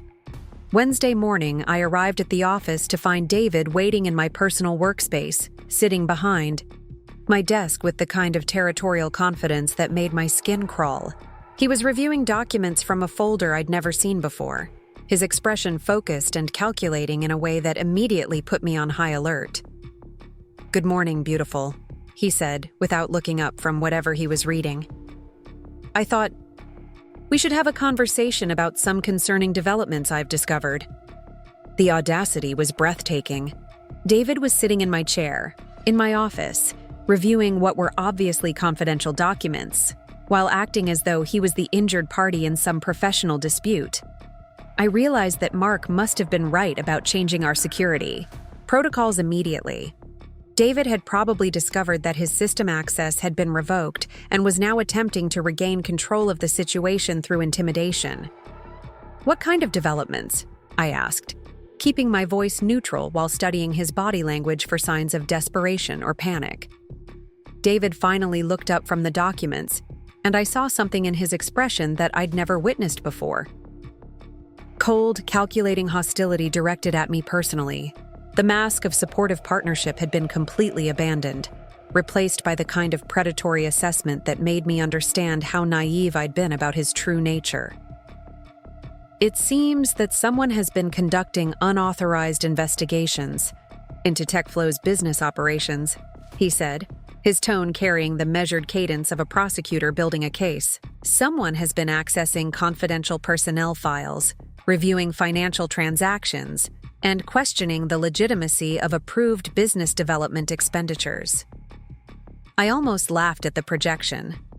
David was accusing me of unauthorized investigations while sitting in my office reviewing documents he had no right to access. But his confidence suggested that he believed he still held some kind of leverage that would allow him to control this conversation. "Those investigations were conducted by TechFlow's CEO in preparation for investor due diligence," I replied, calmly. "Everything I've reviewed falls under my legitimate oversight responsibilities as the company's founder and majority shareholder." David's smile was thin and dangerous. "Sarah, I think you're confused about the current ownership structure of TechFlow Solutions. According to the documents I have here, significant changes have been made to our corporate governance that may affect your authority to conduct certain types of investigations. He slid a folder across my desk, and I felt my blood turn to ice as I recognized the TechFlow letterhead on official-looking corporate documents. The papers appeared to be amendments to our Articles of Incorporation, signed with what looked like my own signature, transferring substantial equity stakes to David and granting him expanded administrative authority over company operations. "What the hell is this?" I demanded, scanning the documents more carefully. The legal language was sophisticated and the formatting was professional, but I had absolutely no memory of signing anything that would alter TechFlow's ownership structure so dramatically. "These are the corporate governance updates we discussed last month," David said smoothly. "You signed them after we talked about the importance of having more balanced leadership structure as we scale the company. I'm surprised you don't remember. We spent quite a bit of time reviewing the implications." The lie was so confident and so detailed that for a moment I questioned my own memory. Had there been a conversation about corporate governance that I'd forgotten? Had I been so focused on technical development that I'd signed important documents without reading them carefully? But as I studied the signatures more closely, I realized that while they resembled my handwriting, there were subtle differences in letter formation and pen pressure that suggested sophisticated forgery. David had apparently been planning this confrontation for some time, creating fake documentation that would support his claim to expanded authority over TechFlow's operations. "David, I never signed these documents, and I never agreed to any changes in TechFlow's ownership structure. These signatures are forgeries, and attempting to use fraudulent corporate documents is a serious crime." David's expression didn't change, but I caught a flicker of something that might have been respect for my quick analysis of his deception. He'd probably expected me to be more easily intimidated by official-looking paperwork and legal terminology. "That's a serious accusation, Sarah. Are you really suggesting that I would forge corporate documents? That seems like a pretty desperate attempt to avoid taking responsibility for decisions you made, but now regret." The gaslighting was masterful, designed to make me question my own perceptions and memories.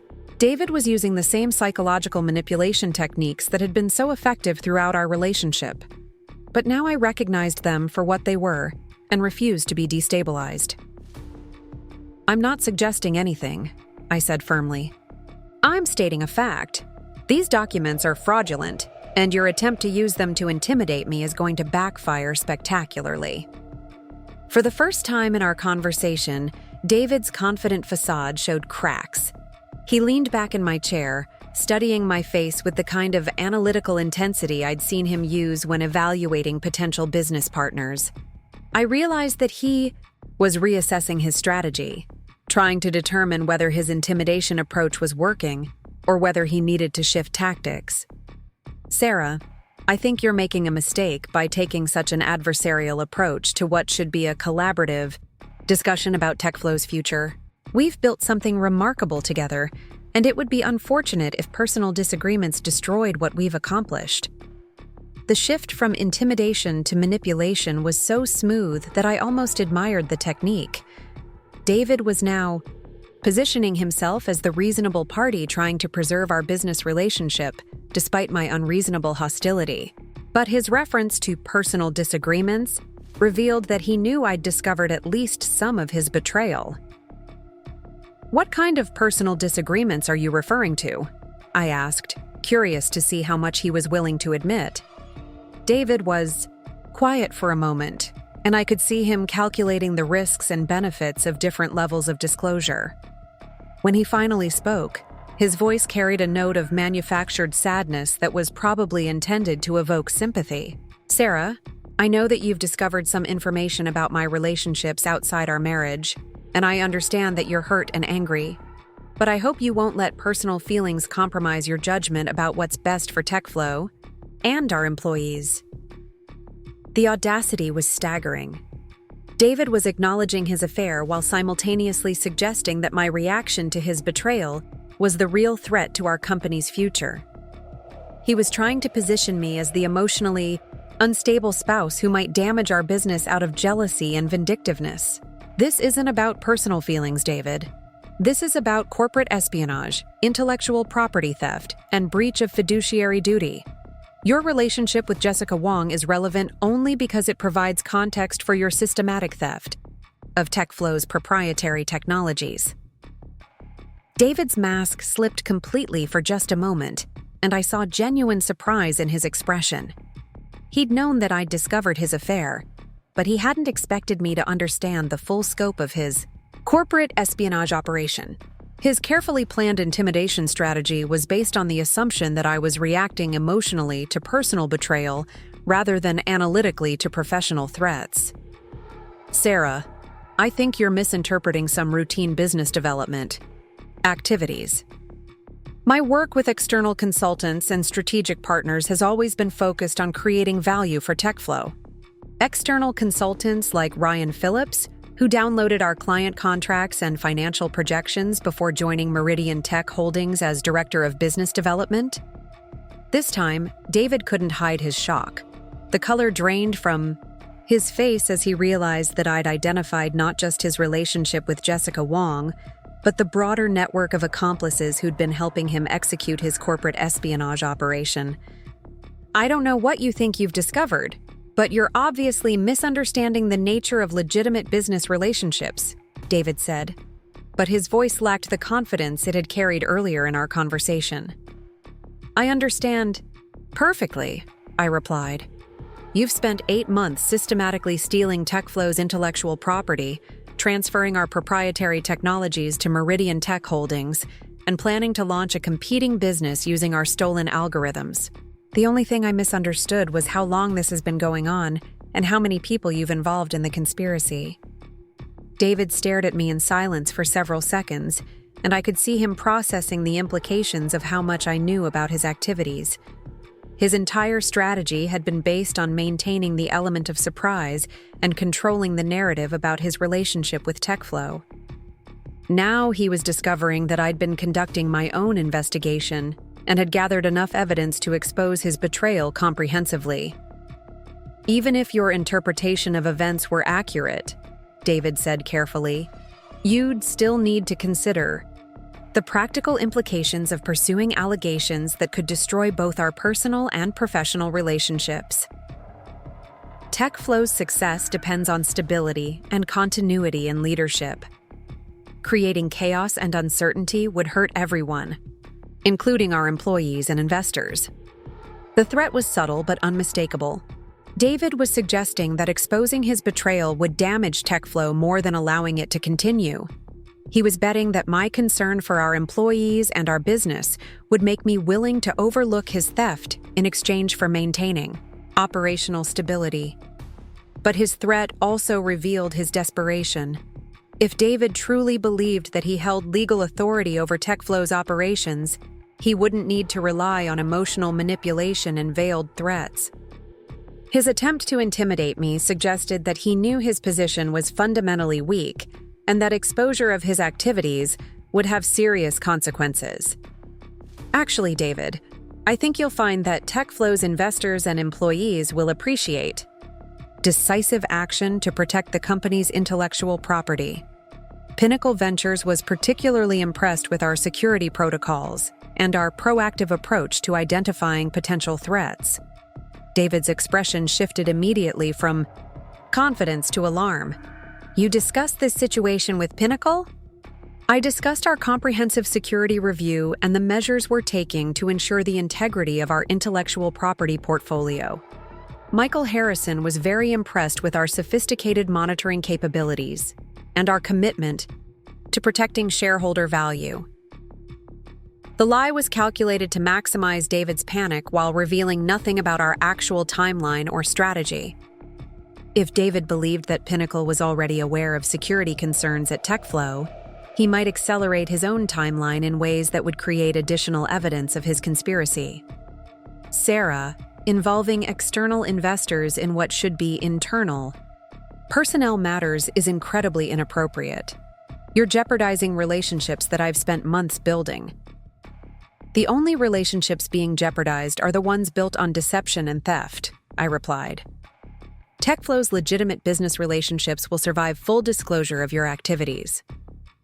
David stood up from my chair with enough force to send it rolling backward into the wall. For the first time in our conversation, his carefully controlled facade completely collapsed, and I saw the anger and desperation that he'd been suppressing. You have no idea what you're dealing with, Sarah. This situation is more complicated than your technical mind can understand. There are business relationships and financial obligations involved that go far beyond your simplistic interpretation of corporate governance. The mask was completely off now. David was no longer pretending to be the supportive business partner concerned about TechFlow's welfare. He was revealing himself as someone who viewed our company as an asset to be exploited rather than an enterprise to be developed. What kind of financial obligations? I asked, genuinely curious about how desperate his situation might be. David caught himself before revealing more specific information, but his momentary hesitation told me everything I needed to know. His theft of TechFlow's intellectual property wasn't just opportunistic. It was driven by external pressures that made the theft feel necessary rather than merely convenient. The point is that you're in no position to make unilateral decisions that could have serious consequences for everyone involved, David said, attempting to regain his composure. I suggest you reconsider your approach to this situation before you do something that can't be undone. Like transferring proprietary source code to a competitor's shell corporation? I asked. Or like forging corporate documents to create fake authority for unauthorized business activities? David's jaw tightened as he realized that his intimidation strategy had not only failed, but had actually provided me with additional evidence of his desperation and potential legal vulnerability. By attempting to use fraudulent documents to establish authority over TechFlow's operations, he'd committed additional crimes that would strengthen any eventual prosecution. I think this conversation has become unproductive, David said, moving toward my office door. But Sarah, I want you to understand that the choices you make in the next few days will have consequences that extend far beyond our personal relationship. The threat was now explicit rather than implied. David was warning me that he had the capability to damage TechFlow in ways I hadn't yet considered if I continued pursuing evidence of his betrayal. But his need to make threats also confirmed that he didn't have any legitimate leverage over our company's operations. After David left my office, I immediately called Mark and asked him to join me for an emergency strategy session. When Mark arrived, I described the confrontation and showed him the forged corporate documents that David had attempted to use to establish fraudulent authority over TechFlow's operations. This changes everything, Mark said after reviewing the fake paperwork. David isn't just stealing our intellectual property. He's attempting to take over the company entirely. The forged documents suggest he's planning to claim legitimate authority for his theft activities. It also suggests he's more desperate than we realized, I pointed out. If David truly believed his position was strong, he wouldn't need to rely on fraudulent documentation and intimidation tactics. Mark agreed, but he also pointed out that David's desperation made him potentially more dangerous. Desperate people make unpredictable choices. We need to accelerate our timeline for involving law enforcement before David does something even more destructive. I knew Mark was right, but I was still concerned about the potential impact on our Pinnacle investment. Let me make one more attempt to control the situation internally. If David is willing to negotiate a clean exit from TechFlow in exchange for avoiding criminal prosecution, it might be the best outcome for everyone. Mark was skeptical about offering David any kind of deal, but he agreed that giving him one final opportunity to resolve the situation voluntarily would strengthen our position if we eventually needed to pursue criminal charges. That afternoon, I sent David a text message requesting a private meeting at a neutral location where we could discuss the future of our business relationship without interruption. I suggested a coffee shop near our office where we'd often met with potential clients during TechFlow's early days. David's response was immediate. "I'll be there at 6 p.m. Come alone." The instruction to come alone suggested that David was planning some kind of final confrontation where he expected to be able to intimidate or manipulate me without witnesses. But I had no intention of making myself vulnerable to whatever desperate measures he might be contemplating. Instead, I spent the afternoon coordinating with Mark to ensure that our evidence was properly documented and secured regardless of what happened during my meeting with David. We also developed a communication strategy that would allow us to notify law enforcement immediately if David made any threats or attempted any form of retaliation. By 5:30 p.m., I was as prepared as possible for what I expected to be the final conversation of my marriage and our business partnership. David had spent months planning his betrayal of everything we'd built together, but he'd made the crucial mistake of underestimating my ability to fight back strategically rather than emotionally. The meeting that would determine TechFlow's future was about to begin, and for the first time since discovering David's betrayal, I felt genuinely confident about our chances of survival. David had taught me to think like a strategist, and now I was going to use those skills to outmaneuver the man who'd tried to destroy everything I'd worked to build. At exactly 6 p.m., I walked into the coffee shop to find David waiting at a corner table with 2 cups of coffee already ordered. He looked tired and stressed in a way I'd never seen before, but his expression was determined rather than defeated. This was going to be his final attempt to salvage whatever remained of his plan to steal TechFlow's future. "Thank you for coming, Sarah," David said as I sat down across from him. "I think it's time we had an honest conversation about what's best for everyone involved." "I couldn't agree more," I replied, pulling out my phone and placing it on the table between us. "This conversation is being recorded for legal purposes, so I'd encourage you to be very careful about what you say next."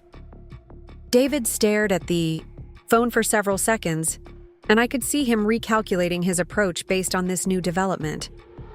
He'd probably planned to make threats or admissions that he wouldn't want documented, but the recording device forced him to consider the legal implications of every word. "Sarah, recording private conversations without consent is illegal in many jurisdictions," he said carefully. "Good thing we're in Texas, where one-party consent laws make this recording completely legal," I replied. "Now, would you like to begin with an honest explanation of your relationship with Meridian Tech Holdings, or should I start by describing what I've discovered about your systematic theft of TechFlow's intellectual property?" For the first time since I'd known him, David looked genuinely defeated. His carefully planned strategy for managing this situation had been disrupted by developments he hadn't anticipated, and he was finally beginning to understand that his position was much weaker than he'd believed. "What do you want, Sarah?" he asked quietly. "I want you to resign from TechFlow immediately, transfer any intellectual property you've stolen back to our servers, and sign a comprehensive non-disclosure agreement that prevents you from using anything you've learned about our business operations. In exchange, I'll allow you to leave quietly without pursuing criminal charges." David was quiet for a long moment, considering the offer. I could see him weighing his options and trying to determine whether accepting my terms or continuing. To fight would give him better prospects for salvaging some benefit from his months of planning. "And if I refuse?" he asked finally. "Then I call the FBI tonight, and tomorrow morning you'll be facing federal charges for corporate espionage, wire fraud, and theft of trade secrets. Your girlfriend will be facing similar charges as an accomplice to intellectual property theft. And your friend Ryan Phillips will be explaining to federal investigators how he obtained unauthorized access to confidential business information." The comprehensive nature of my threat seemed to surprise David. He'd probably expected me to focus primarily on his personal betrayal rather than understanding the full legal implications of his corporate espionage operation. "You've really thought this through," he said with something that might have been admiration. "You taught me to think strategically about complex business problems," I replied. "This is just another complex business problem that requires systematic analysis and decisive action." David smiled sadly, and for just a moment I caught a glimpse of the man I'd originally fallen in love with. Intelligent, thoughtful, and capable of appreciating irony even in defeat. "I accept your terms," he said quietly. "I'll resign from TechFlow and sign whatever agreements you require. But Sarah, I want you to know that everything I did was motivated by love for you and belief in what we could build together." "No, David. Everything you did was motivated by greed and entitlement. If you'd really loved me, you would never have stolen from our company or betrayed our partnership." 3 weeks later, David had resigned from TechFlow and disappeared from Austin, reportedly relocating to Denver, where he'd found a position with a logistics consulting firm. Meridian Tech Holdings had been dissolved, and Jessica Wong had returned to her previous job at a business consulting company in Houston. Ryan Phillips had accepted a position with a legitimate technology firm after signing agreements that prevented him from working in our industry for 2 years. The Pinnacle Ventures investment had closed successfully after we demonstrated our sophisticated security monitoring capabilities and our decisive response to potential threats. Michael Harrison had been particularly impressed with our crisis management skills and our commitment to protecting shareholder value. TechFlow was thriving with $12 million in new funding, expanded development capabilities, and a leadership team that was more focused and unified than ever before. Mark had been promoted to Chief Operating Officer, and we'd hired a new VP of Business Development whose integrity and professionalism reminded me why I'd loved building the company in the first place. As for me, I'd learned that betrayal could be survived and that trust could be rebuilt with the right people. David's theft had threatened to destroy everything I'd worked for, but it had also taught me lessons about leadership, strategic thinking, and personal resilience that would serve me well for the rest of my career. 6 months after David's departure, I received a brief email from him apologizing for his betrayal and acknowledging that his actions had been motivated by insecurity and poor judgment rather than any rational business strategy. I never replied to the message, but I kept it as a reminder that even intelligent people could make catastrophically bad decisions when they allowed fear and greed to override their moral compass. TechFlow continued to grow and prosper, eventually becoming one of Austin's most successful AI analytics companies. And every time I walked through our offices and saw our team working enthusiastically on innovations that would change the world, I remembered that the most important lesson from David's betrayal wasn't about technology or business strategy.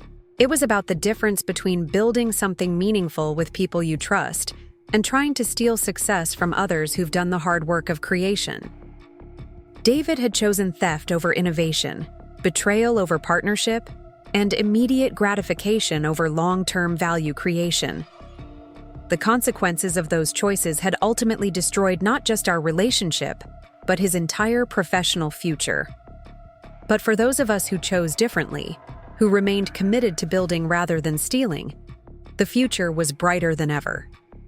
TechFlow's success proved that integrity and innovation would always triumph over deception and theft, as long as we had the courage to fight for what we'd built and the wisdom to recognize threats before they could destroy us.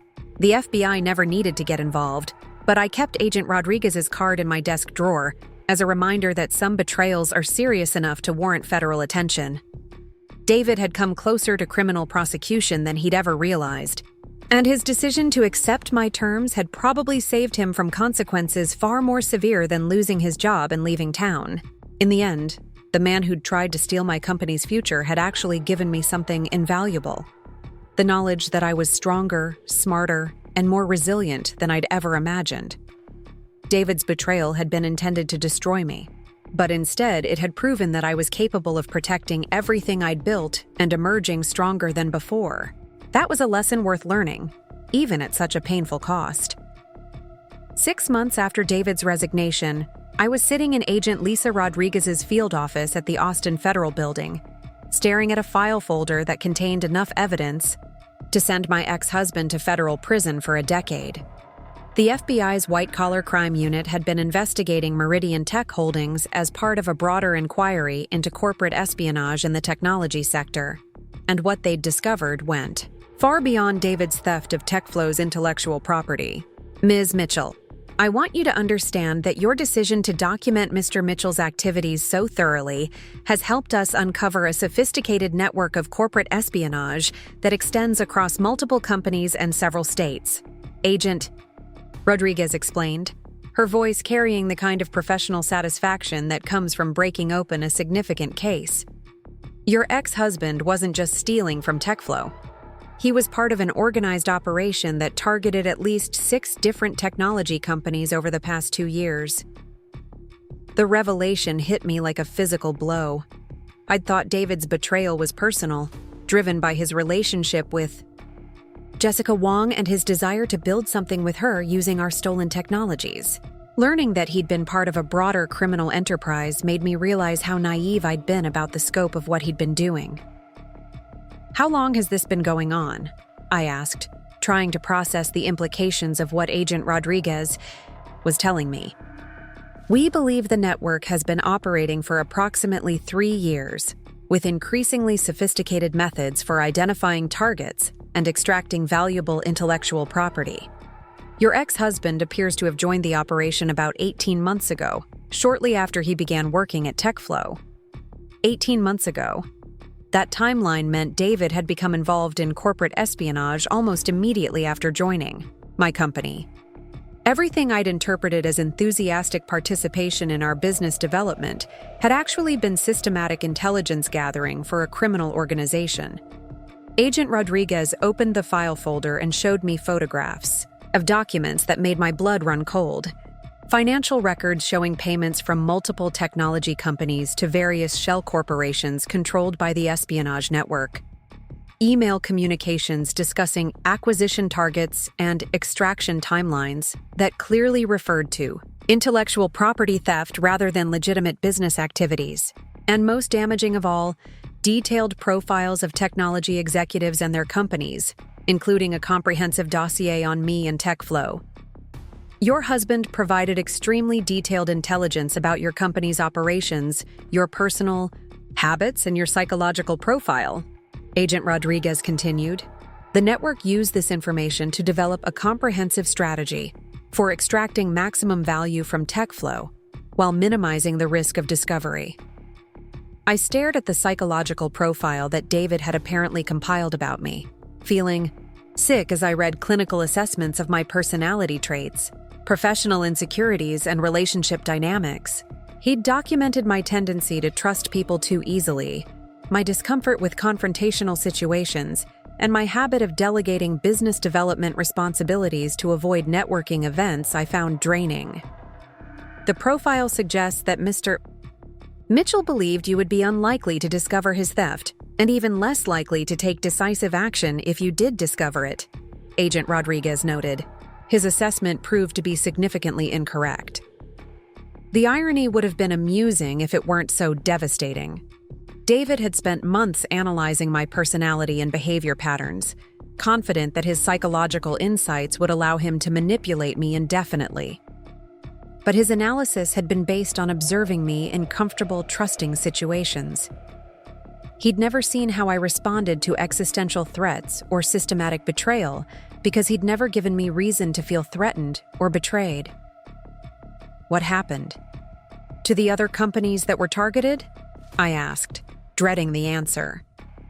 3 of them suffered significant competitive disadvantages after their intellectual property was stolen and sold to competitors. One company went out of business entirely when their primary product was replicated and launched by a better-funded rival. 2 others are still fighting patent disputes over technologies that were originally developed internally but were stolen before they could be properly protected. The human cost of David's activities was staggering. He hadn't just betrayed me personally and professionally. He'd participated in the destruction of multiple companies and the livelihoods of hundreds of employees. The casual cruelty of treating innovative businesses as nothing more than sources of valuable information to be exploited was almost incomprehensible. The network was surprisingly sophisticated in their target selection, Agent Rodriguez continued. They focused on companies that were developing breakthrough technologies but hadn't yet achieved sufficient scale or funding to implement comprehensive security measures. They looked for businesses with valuable intellectual property, but limited legal resources to fight back against theft. Companies like TechFlow, I said quietly. Exactly. Small enough to be vulnerable, valuable enough to be worth the risk, and led by people who could be manipulated or intimidated into silence if their theft was discovered. Agent Rodriguez showed me more documents from the investigation, including communications between David and other members of the network, discussing their assessment of TechFlow's value and their strategy for extracting our most valuable technologies. Reading these clinical discussions of my company's vulnerabilities and the methods that would be used to exploit them felt like discovering that someone had been planning my murder while pretending to be my friend.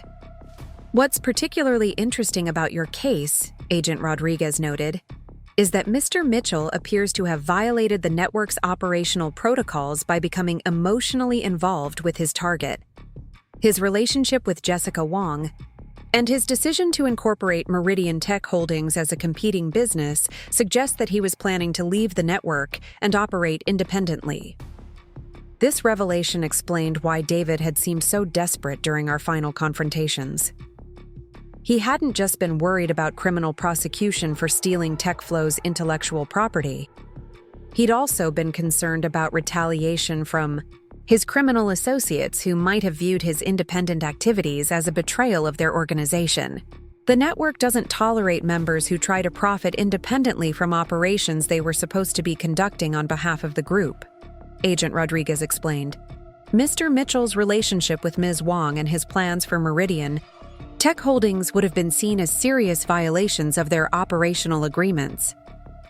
I realized that David's resignation from TechFlow and his quiet departure from Austin might have been motivated as much by fear of his criminal associates as by my threats of prosecution. He'd found himself caught between law enforcement pressure and organizational retaliation, with no good options for escaping the consequences of his decisions. "What happens now?" I asked. "We're preparing to arrest 7 members of the network simultaneously across 3 states. Mr. Mitchell's cooperation with our investigation has been invaluable in understanding their operational methods and identifying their other victims. In exchange for his testimony against the network's leadership, he's agreed to plead guilty to reduced charges that will result in a prison sentence of 3 to 5 years, rather than the 10 to 15 years he would face if we pursued the full scope of his criminal activities." The idea that David would spend years in federal prison felt surreal. 6 months ago, he'd been my husband and business partner, sharing our bed and our dreams for TechFlow's future. Now he was a convicted felon whose cooperation with law enforcement was the only thing preventing him from spending the rest of his productive adult life behind bars. "I need you to understand that Mr. Mitchell's activities put you in significant personal danger," Agent Rodriguez continued, her tone becoming more serious. "Corporate espionage networks don't hesitate to use intimidation, harassment, or even violence against people who threaten their operations. Your decision to investigate and document his theft rather than confronting him directly may have saved your life." The thought that I'd been in physical danger without realizing it was terrifying. I'd been focused on protecting TechFlow's business interests and preserving our investor relationship, never considering that David's criminal associates might view me as a threat that needed to be eliminated rather than merely managed.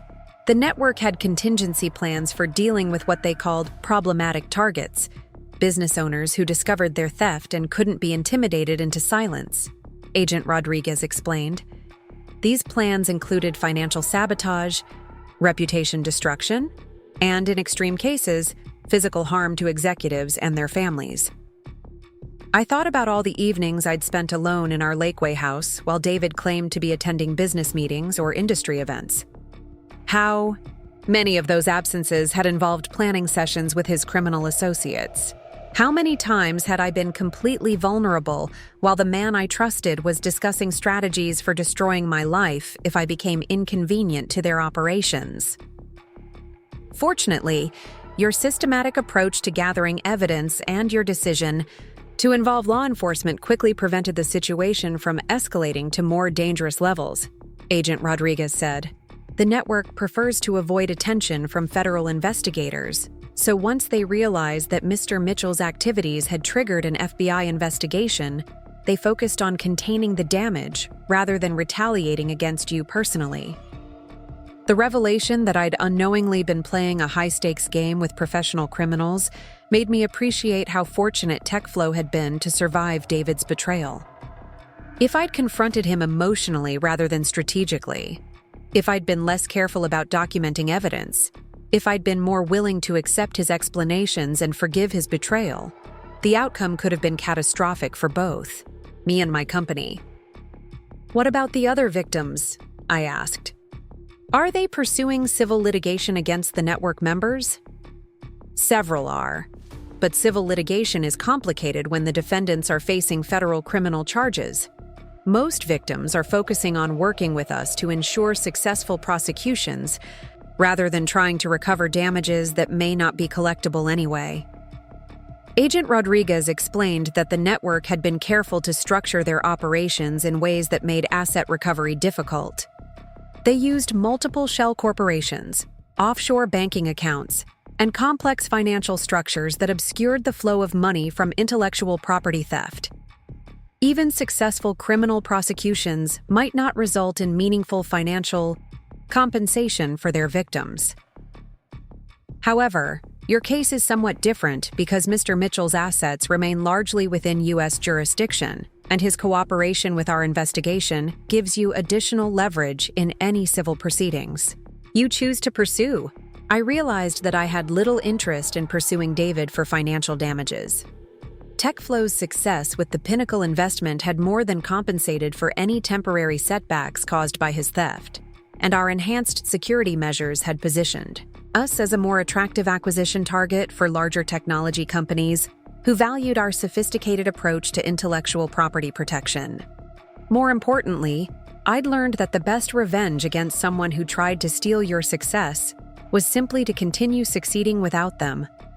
David's betrayal had been intended to cripple TechFlow's growth and transfer our competitive advantages to his criminal associates. Instead, his exposure had led to security improvements and investor confidence that accelerated our development beyond what we could have achieved if he'd never betrayed us. I think I'm more interested in helping your investigation succeed than in pursuing personal financial recovery, I told Agent Rodriguez. The important thing is ensuring that this network can't harm other companies and entrepreneurs the way they tried to harm TechFlow. Agent Rodriguez smiled, and I could see that my response aligned with her own priorities as someone whose career was focused on protecting business innovation from criminal exploitation. Your testimony will be crucial for helping juries understand how sophisticated and damaging these operations can be, she said. Many people assume that corporate espionage is a victimless crime that just involves copying computer files. They don't understand that intellectual property theft can destroy years of work and eliminate the livelihoods of everyone who depends on innovative companies for employment. Over the following months, I testified in multiple federal trials, as prosecutors systematically dismantled the network that had targeted TechFlow and numerous other technology companies. The experience was emotionally draining, but also oddly empowering, as I had the opportunity to explain to judges and juries exactly how David's betrayal had been part of a broader pattern of criminal activity that threatened the entire startup ecosystem. David himself was sentenced to 4 years in federal prison after pleading guilty to conspiracy to commit trade secret theft, wire fraud, and computer fraud. His cooperation with investigators had earned him a reduced sentence, but it hadn't eliminated the consequences of his decisions to participate in systematic corporate espionage. Jessica Wong received a suspended sentence and community service after demonstrating that she'd been manipulated by David and hadn't understood the criminal nature of the activities she'd been asked to participate in.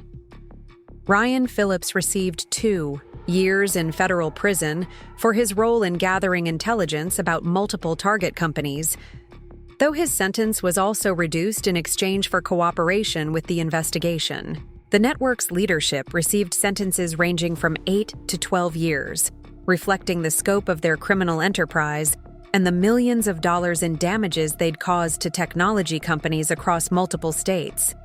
The prosecutions sent a strong message to other potential corporate espionage operations that federal law enforcement was taking intellectual property theft seriously and had the resources to pursue complex investigations that might span years and multiple jurisdictions. For TechFlow, the entire experience became an unexpected competitive advantage. Our involvement in a high-profile federal investigation demonstrated to potential clients and investors that we took intellectual property protection seriously and had sophisticated systems for detecting and responding to security threats. Several major corporations that had been hesitant to share sensitive data with a relatively small company became more comfortable working with us after learning about our proven ability to identify and neutralize internal threats. The pinnacle. Ventures investment enabled us to expand our team to 35 employees and develop new product lines that leveraged our core algorithms for additional market applications. We also used the funding to implement enterprise-grade security measures that positioned TechFlow as a leader in protecting proprietary technologies from both external and internal threats. Mark Thompson's promotion to Chief Operating Officer proved to be exactly what our company needed as we scaled beyond the startup phase. His technical expertise and operational judgment provided stability and continuity that allowed me to focus on strategic planning and business development activities that I'd previously avoided. The crisis with David had taught me that delegating operational responsibilities to trustworthy people was essential for sustainable growth, but it had also shown me the importance of maintaining oversight and accountability measures that could detect problems before they became existential threats. 18 months after David's sentencing, I received a letter from him expressing remorse for his betrayal and gratitude that I'd handled the situation in a way that minimized his criminal exposure. He acknowledged that his actions had been motivated by insecurity about his own professional achievements and resentment about my success with TechFlow. He also admitted that his involvement with the corporate espionage network had begun as an attempt to prove that he could succeed independently of my technical innovations and had gradually escalated into criminal activities that he'd felt unable to escape. I never responded to David's letter, but I kept it as a reminder that even intelligent, well-educated people could make catastrophically poor decisions when they allowed envy and desperation to override their moral judgment. David's betrayal had taught me valuable lessons about trust, verification, and the importance of maintaining security measures even in relationships that seemed completely reliable.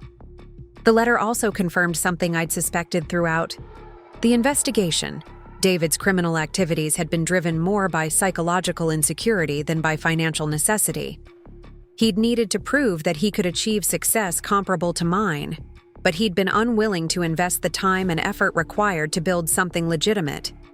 His decision to steal rather than innovate had ultimately destroyed not just our relationship and his career, but his entire future prospects in the technology industry.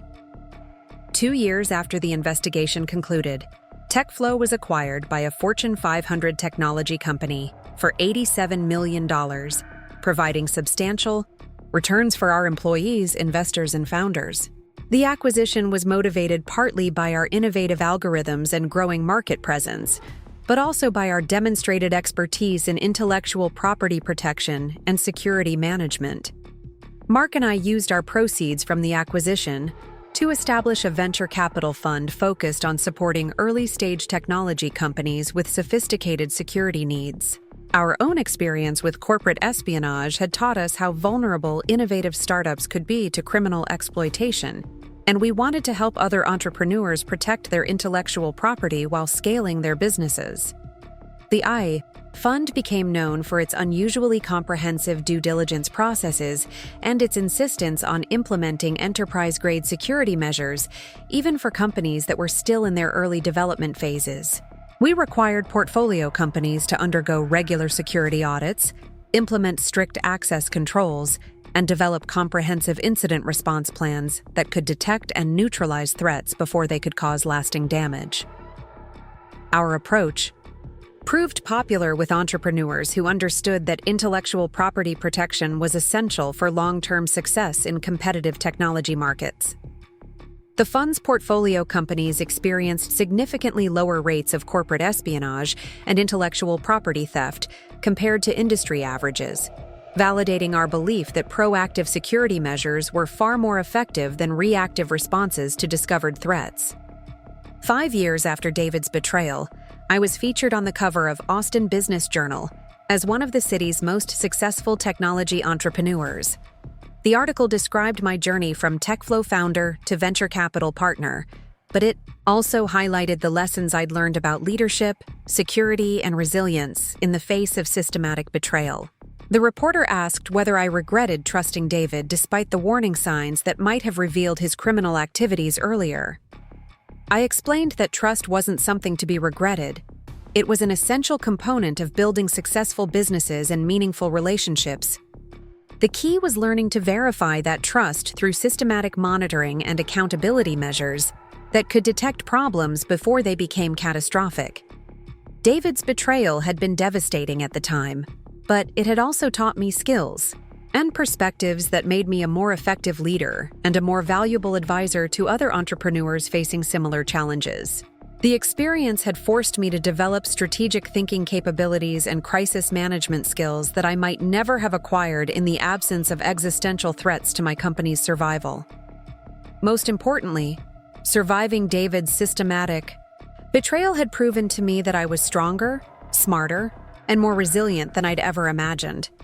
His attempt to destroy my professional future had instead demonstrated my capacity to protect what I'd built and emerge from the crisis with greater capabilities and more ambitious goals than I'd possessed before he'd threatened everything I cared about. The man who'd tried to steal my company's future had inadvertently given me something far more valuable: unshakable confidence in my own ability to succeed, regardless of what obstacles or betrayals I might face in the future. That was a gift worth more than any amount of money he could have stolen, and it was something that would benefit me for the rest of my career. Up next, you've got 2 more standout stories right on your screen. If this one hit the mark, you won't want to pass these up. Just click and check them out.